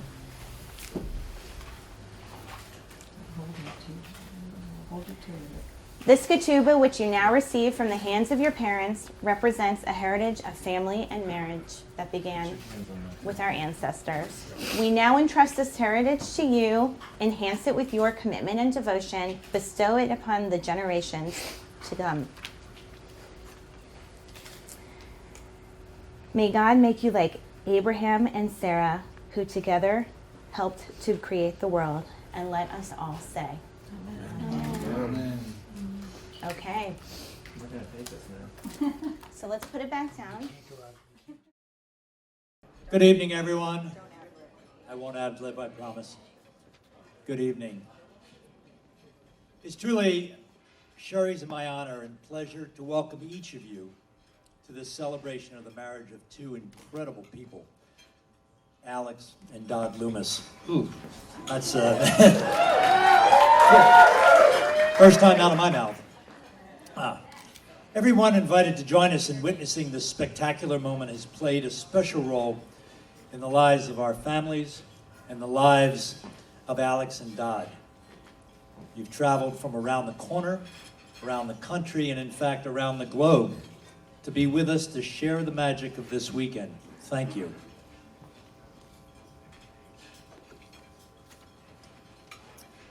Today, we also celebrate the joining together of our family with the Loomis and Menge families.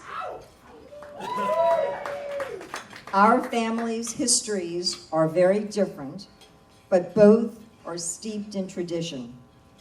Dodd is 13th generation American, incredible, with deep roots in New Orleans. Alix is second generation American, the grandchild of Holocaust survivors. We embrace the beauty of our different heritages and cultures and know that only great things will emerge from this union. During the past 4 years, we've shared many happy times with Alix and Dodd. We've even been cast in productions, along with many of you all, that included the fabulous Highline proposal, last night's amazing rehearsal dinner, and of course, today's celebration. But we also pause to remember those family members who are no longer with us. They are missed, but we know if they were here, they would be so proud to welcome both Dodd and Alix into their respective families. This wedding was written, produced, and directed by Alix and Dodd.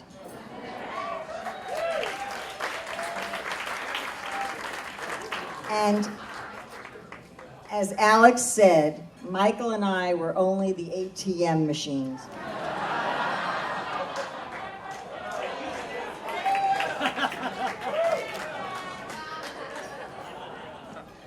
I'll digress just to let you know, Dodd made, and Dodd and Alix made all the moches. There are 200 of them. Please take a moch. They made all the shells that had have your names on them to tell you where you're sitting.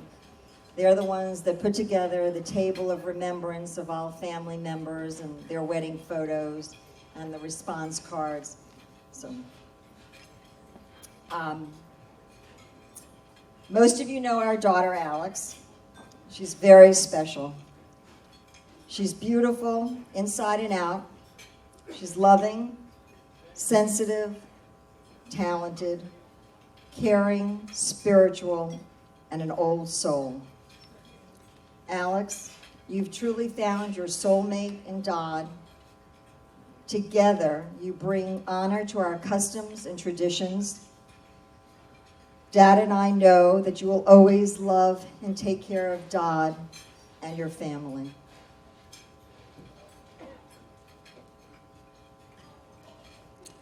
You all know Dodd. If you didn't know him before today, you certainly know him today. You know him to be a very special person, vivacious, talented, sensitive, creative, loving, and kind. Dodd, you bring incredible energy and excitement to those you touch, and our family certainly is no exception. We love you and have watched as you and Alix have grown together and committed your lives to each other. Sherry and I entrust you with our precious daughter's life, both physically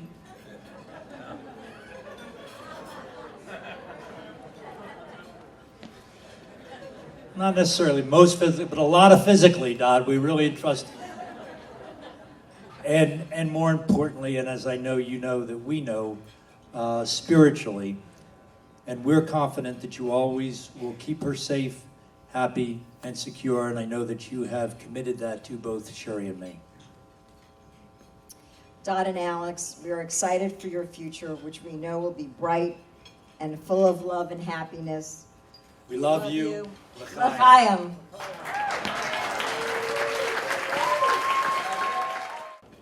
Good evening, distinguished guests. It's been a while. Welcome back to Admiral's Cove for the continuation of Alix's bat mitzvah.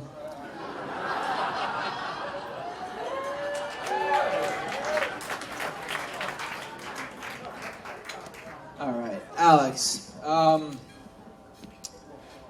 I've always referred to her as my little hero. She has a fearlessness about her to pursue her dreams, something that I can't say about probably 99% of the people that I know.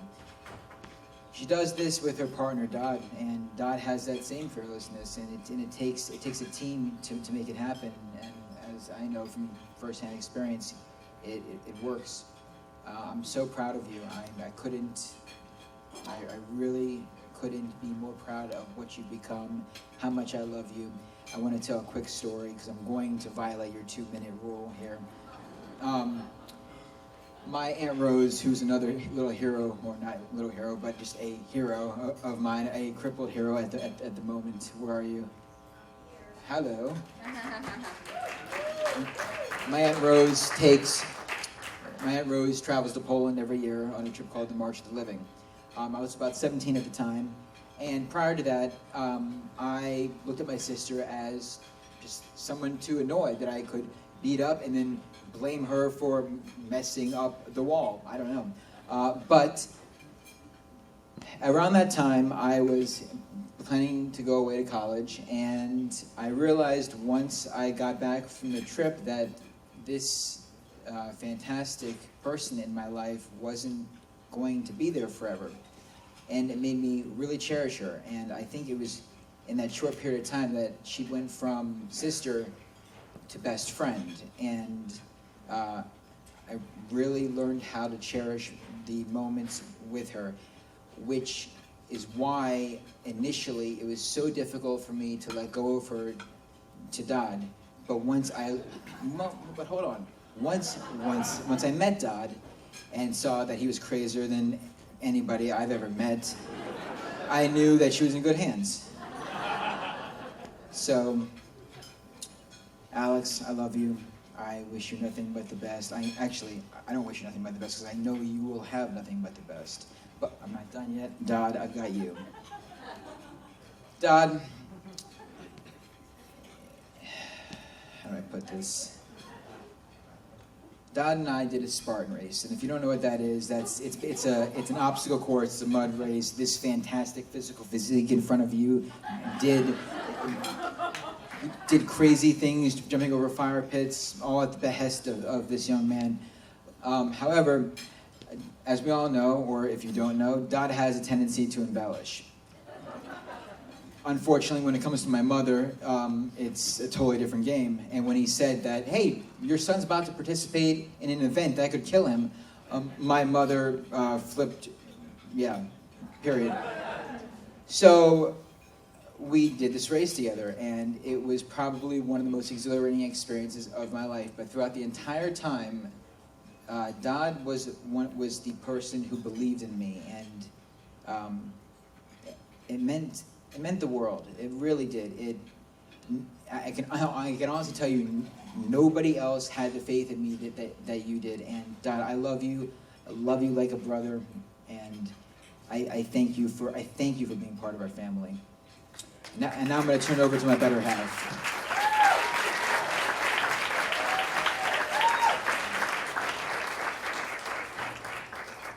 Good evening, everyone.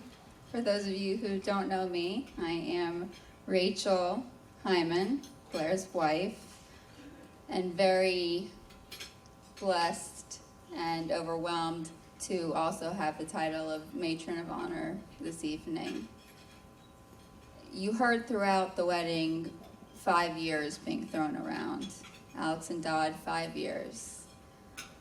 October, well, Blair and I will be married 5 years in December.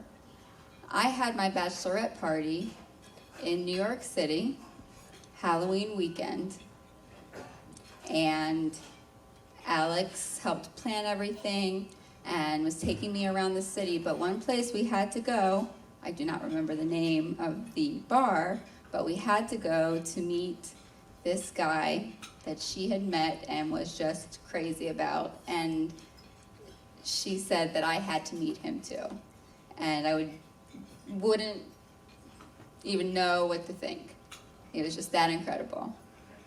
So I was dressed as a bride-to-be, shockingly, on Halloween.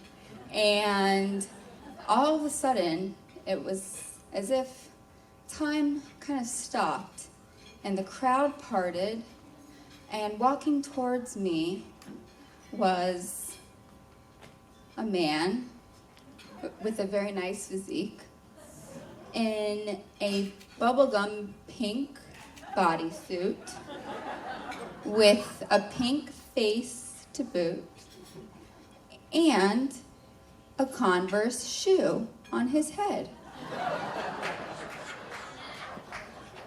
And my first thought was, oh my God, this guy is gonna be my brother-in-law one day.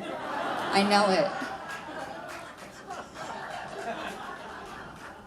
My second thought was, what? And then I couldn't have another thought until I asked him, what are you?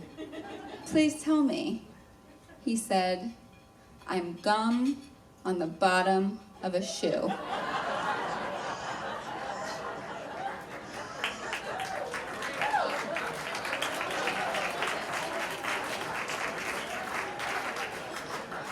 Dodd sent me that picture the other day, and it feels like yesterday that I met this piece of bubble gum on the bottom of a shoe. But I knew that there was so much more, because someone with such imagination and creativity had to be someone special. And Alix would only deserve the most special. And I wasn't invited to Alix's bat mitzvah. Maybe that's just because I didn't know you guys then. But I'm very happy to be here for the wedding, so thank you.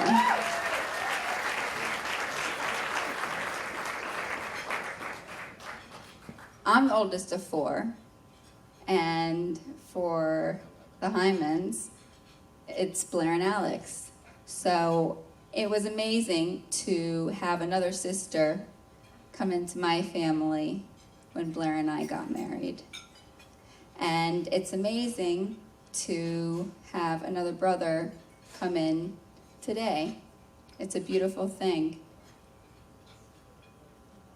Both families could not be more open-minded, open-hearted, more inclusive, loving, and it just works.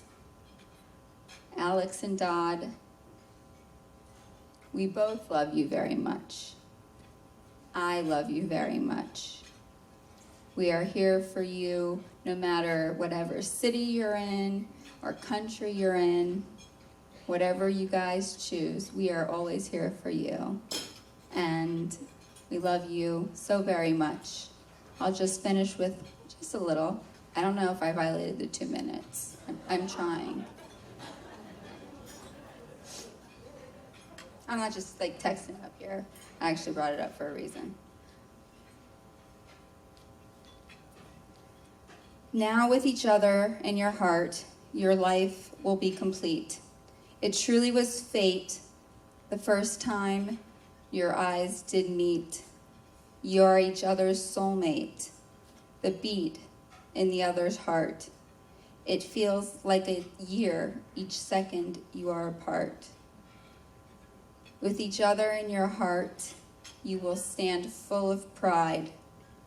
It is as though you can achieve anything with the other by your side. He is your rock, you are his angel, and both each other's true love.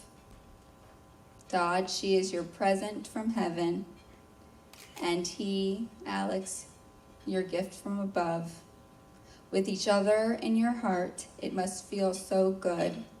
Caring for the other in the way only you both could do. You will always be happy just by the love that you both give. Protect and love one another as long as you live. Mazel tov. Love you. Thank you.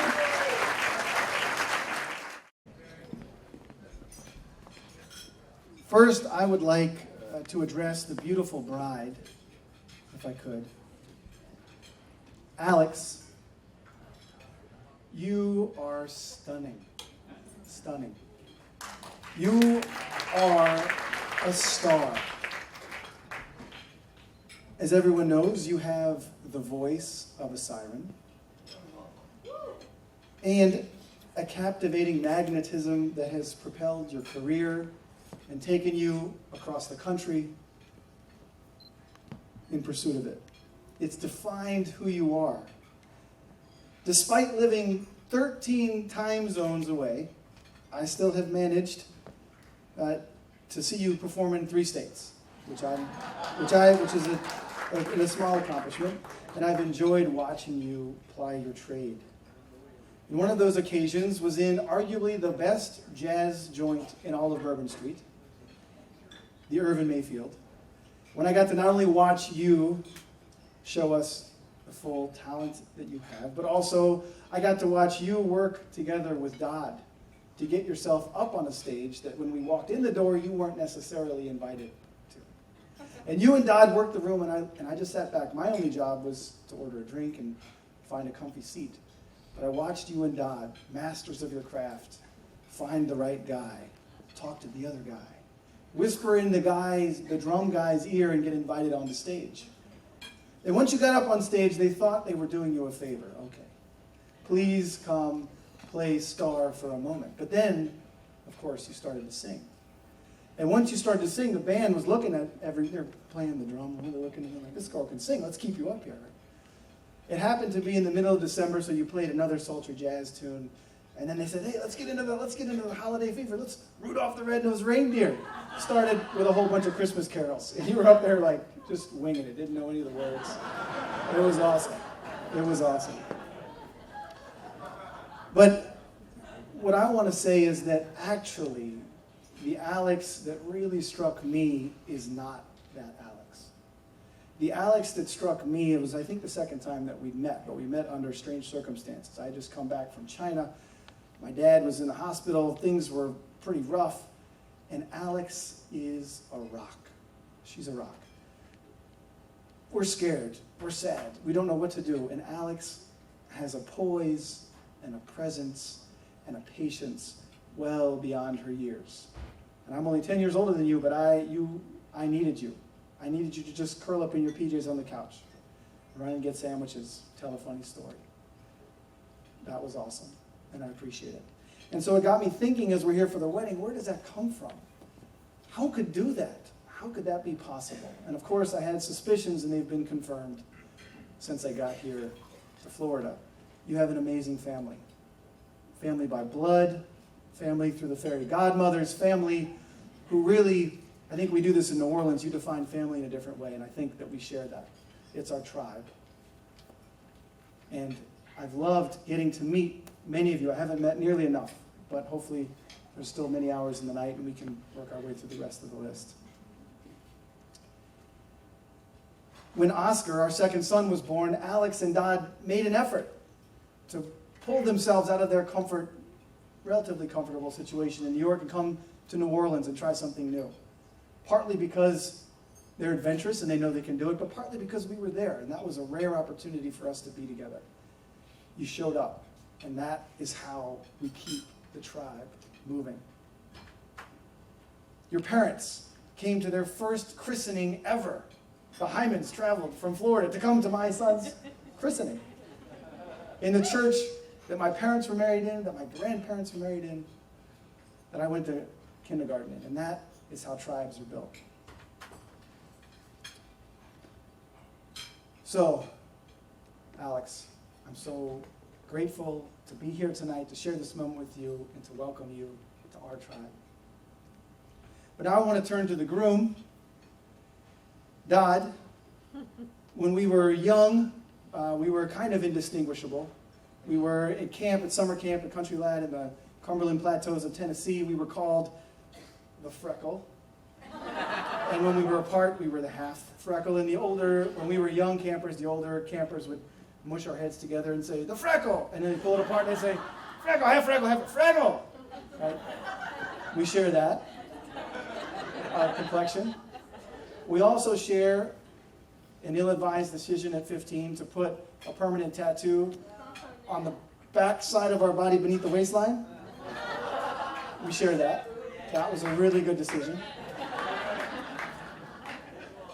We shared a history of being able to quote from Oliver Stone's epic Vietnam Memorial Platoon by the 3rd grade. We could quote almost the whole thing, and that's my dad's fault.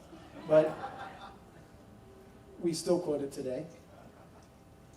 We had epic roughhousing that Park McHenry referenced last night, and those of us who know us from our childhood, we made many, many trips to the ER as kids, and we shared that. But then, what I'm trying to get to is at some point, Dodd distinguished himself from his older brother. He was clearly a different person. And I'm thinking of Jay Sturkle's story yesterday about the move from Occidental, and Dodd realizing that he wasn't happy where he was.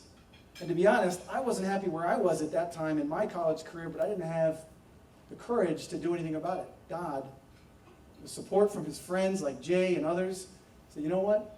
I want something else. I want something better.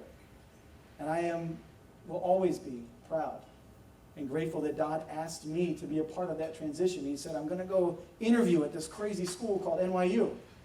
And it's like an art school. It's kind of completely different. But I'm not happy where I'm going. And you should come with me. Please come with me as I make that trip. And I was blown away. And I said, of course, I'll come. Now, I was a poli-sci major. So I had pleated khakis and a golf shirt buttoned up. And Dodd was wearing something probably a little bit more normal. And we went together to NYU. And we walk in. There are no desks in these classrooms.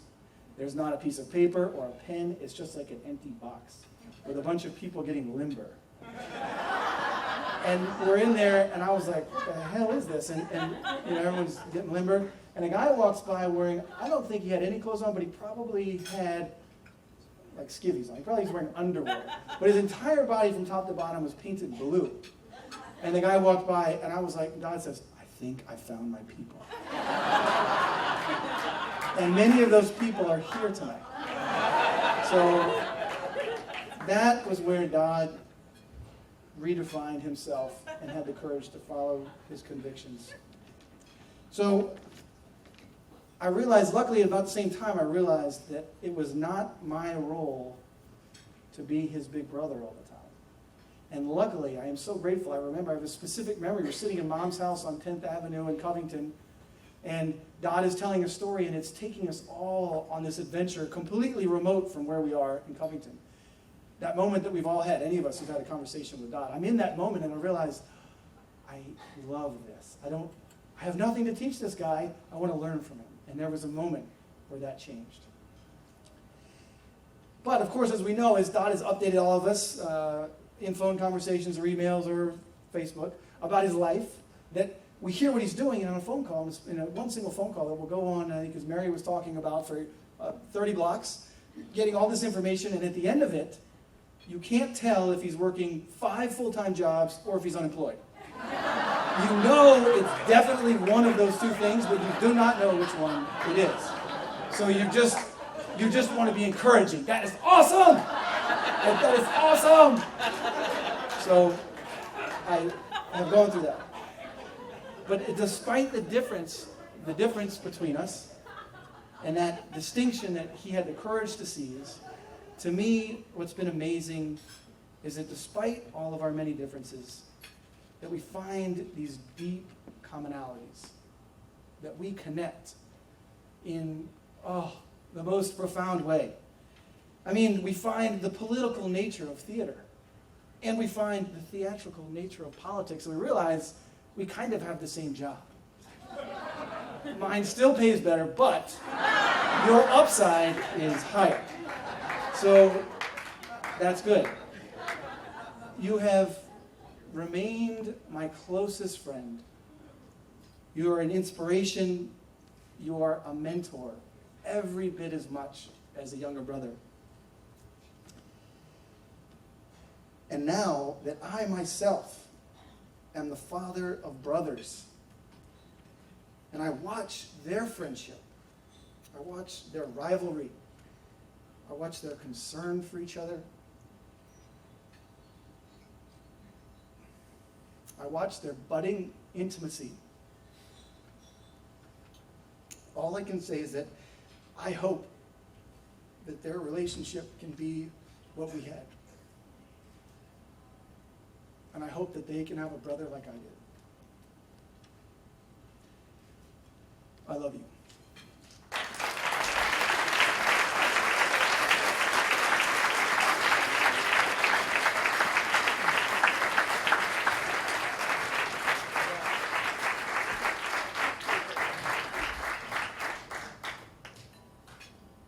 So I'm going to do my best. Because anyone who's a mother knows, if you're a mother, your heart is outside of your body all of the time. And after hearing those words, I'm humbled and honored. And also, as you may know, if you're not in the theater or the arts, being at a bridal party full of artists and musicians and dancers is a challenge. So here we go. Alix, you and I come from very different experiences and backgrounds, but we share so much more than what separates us. And I'm hoping to convince everyone else here of that tonight. Dodd was the best man in our wedding in 2009, 5 years ago. And he was the best man you can imagine. Before the lead up to our wedding, I'm from a farm in Wisconsin. My family has been there for generations. And before the wedding, Dodd arrived, as we did, to help prepare for the moment when I would commit myself and Landon would commit himself to me. And one of the things we did in that week is that my dad taught Landon and Dodd how to bale hay. It sounds silly, but it's important. So the facts are disputed, but either Landon or Dodd, at some point in this experience, tripped the trigger and baled the smallest bale of hay you can imagine. I think it was Dodd's, but that's only because I'm fiercely loyal to my own husband. So, the moment was set. A couple of months later, my dad packaged up this little bale with a little note that he sent to East Harlem in New York from Bailey, making his trip from Wisconsin to the city, where he hoped to make it big, and he sent it to Dodd Loomis. And as you all know, Dodd Loomis doesn't take this kind of challenge sitting down. So Bailey proceeded to make the rounds to iconic landmarks throughout New York, and occasionally notes would come home to Wisconsin to my dad from Dodd, telling about his challenges and travails and his love of life in New York City. And then my dad got sick. He's better now, but he got sick. And throughout his cancer treatment, Bailey started to visit little medical units in New York. Cab drivers in New York City were with Bailey wishing my dad the best in his cancer treatment. And my dad felt touched by Dodd in that moment. And so today there was a moment that many of you didn't see. Between signing the ketubah and the photos that we took, a bale of hay appeared on this lawn right out here, and Dodd, throughout all of the things he's thinking about today, thought about me and thought about my family. And so we have a photograph that I can't wait to see of a little bale of hay and my family and Landon's family and Alix and you with a silly bale of hay from Wisconsin. And that's Dodd's way of showing how much he loves not only his own family, not only Alix's family, but my family too. And so this is a very long way of saying, much more than 2 minutes, that Alix, you and I have married into an amazing family, and they're the same as we are too, because I see how you love your family and how deeply, deeply they love you. And so I welcome you into this family. It's not always easy. These people are They're so much fun and they can be so frustrating sometimes. But mostly it's wonderful. And I love my family just as you do, and I welcome you so wholeheartedly and with such open arms. And I look forward to our children growing up together and knowing each other, and not only being close to one another in their own families, their little families, but in their big family with your children as well. And so, I want to raise a glass to Alix and Dodd. Thank you so much for having me and letting me be a part of this. Thank you to the Hymans, and I just love you so much, Alix and Dodd. Thank you. We are going to take a 2-week dirt nap after this. I can't wait. Okay, but I'm loving every moment. Don't get that wrong. Okay. First and foremost, am I talking? I'm talking. Yeah. First and foremost, a massive, massive thank you to my new mother and father, not replacing, addition, Sherry and Michael Hyman.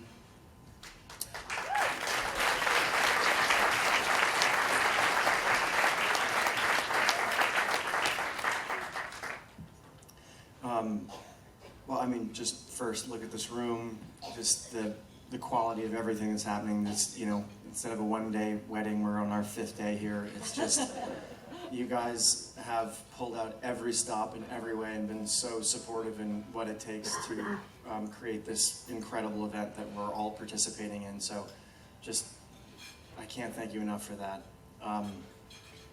But then, it's bigger than that, of course, because now we're family. And the cards that I gave you yesterday had your names with a line through them, and it was Mom and Dad. And that's something that we've been talking about for a little over a year now. That's big for me. And it's big for you, of course. You have your family, you have your children, so to take someone else in is not small. And someone like me who takes up a lot of space is even bigger. A lot of food. I can eat my face off. So,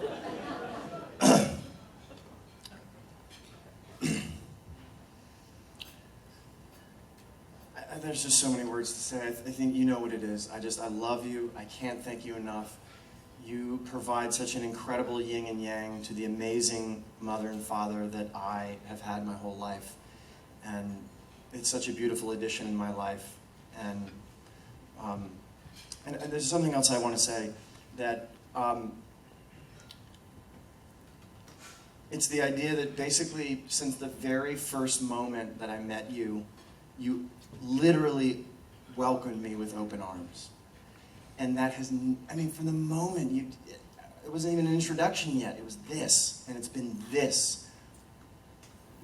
Every moment I have ever been with you. You cannot spread your arms wide enough. It's so much to receive. You give so much. It's so much to receive. And it's, I try to stay so present in how much you give me so that I don't take a moment of it for granted. It's incredible. And I'm going to tell the story of the first time I met Michael Hyman ever, and I think it speaks to this. This is the first moment I'm meeting this man. I haven't even made it into his house yet. I'm in his driveway. And we're just chatting. We're 90 seconds into speaking. And Sherry, I don't know, it just popped in your head. I don't know, you go, oh my God, it's the Stubbs and Wooten sale today. Which are these slippers I'm wearing right now. And I didn't know, oh, I know why you thought of it, because I noticed your shoes. I go, oh my God, those are dreamy. What are those? And you remembered, Sherry, that there's one sale, happens once a year, and it happened to be that day. I still had luggage at my feet. And you go, you like them? I'm like them, I love them, they're beautiful. And you go, Michael, take them to the sale now! What? And you looked at her, and you, now? And you looked at your watch, the store was closing in 10 minutes. So what do? He cranks up his drop-top Porsche, and just get in! And we haul ass to Palm Beach, down Worth Avenue. get out of the car. We bang on the door. There's 1 minute left. We get in, and these are the shoes I'm wearing now that he bought me the day I met him.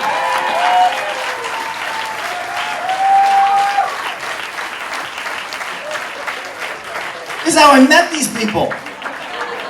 That was the beginning. 5 years later. So I love you. Thank you. The next thing, I'm going to talk to my parents. The next thing I want to say is to Mom, I love you so much. You are a sage.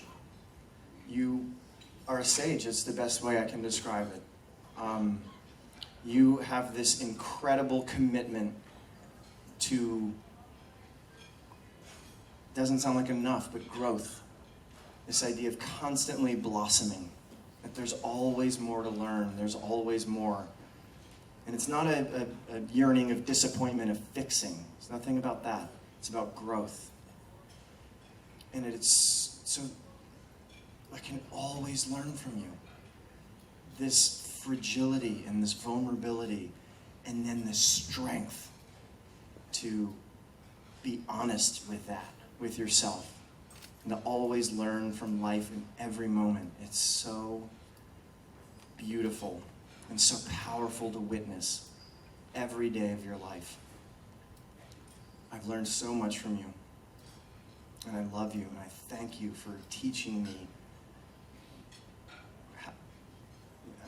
Teaching me so many things.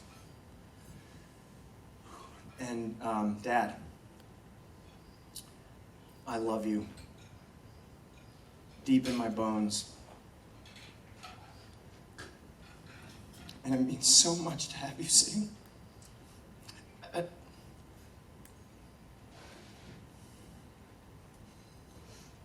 Sitting at the family table, and to hug you, and to hold you, and to look into your eyes in this moment right now on my wedding day. You've been through so much. In every meaning of the word, you are a warrior. And you fight every day of your life. If it's with demons, or if it's with disease, or if it's with family, or if it's with me. But we always show up. We always return. We always come back. I can't thank you enough for that.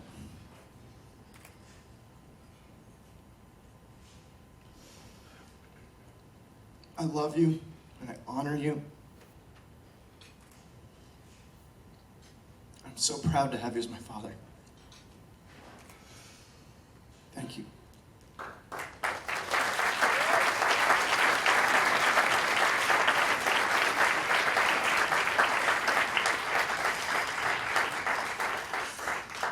I'd also like to thank Bart and Jenna for being here, and I thank you to Anne. I couldn't ask for a better mother-in-law, and it's really just, you're my mother, second mother now. I have two mothers. And I knew, just like I knew the moment I met Dodd, he was the one, I knew the moment I met Anne, which was without Dodd actually, that she was going to be my mother-in-law someday. I just knew. And I actually met her on the tour of Cabaret without Dodd in Mandeville. No, not Mandeville, it was Hammond, Louisiana. And I was so nervous to meet Dodd's family because we're so different. We come from very different worlds, different cultures, different faiths. So I was always a little nervous and anxious about how they would feel about me being different. And apparently I was the only one that worried about this. I was the only one that was aware that there even was a difference, because when I met Anne, it was as if there was an instant spiritual bond, an instant connection. She spotted me right after the show, and we grabbed a cup of coffee after, and within 5 minutes we were hysterically crying over the table while I was telling her my family's story of surviving the war. So we just Anne calls it scuba diving when you get into those deep conversations. It's not snorkeling, it's scuba diving because you're going real deep. And we just started to scuba dive like immediately. And it was incredible. And I remember your friend, Gabby, she said, "How long have you known this girl for?" "Oh, we just met." That's how natural it was. And a similar thing also happened with Tim, Dodd's godfather, when he came to New York.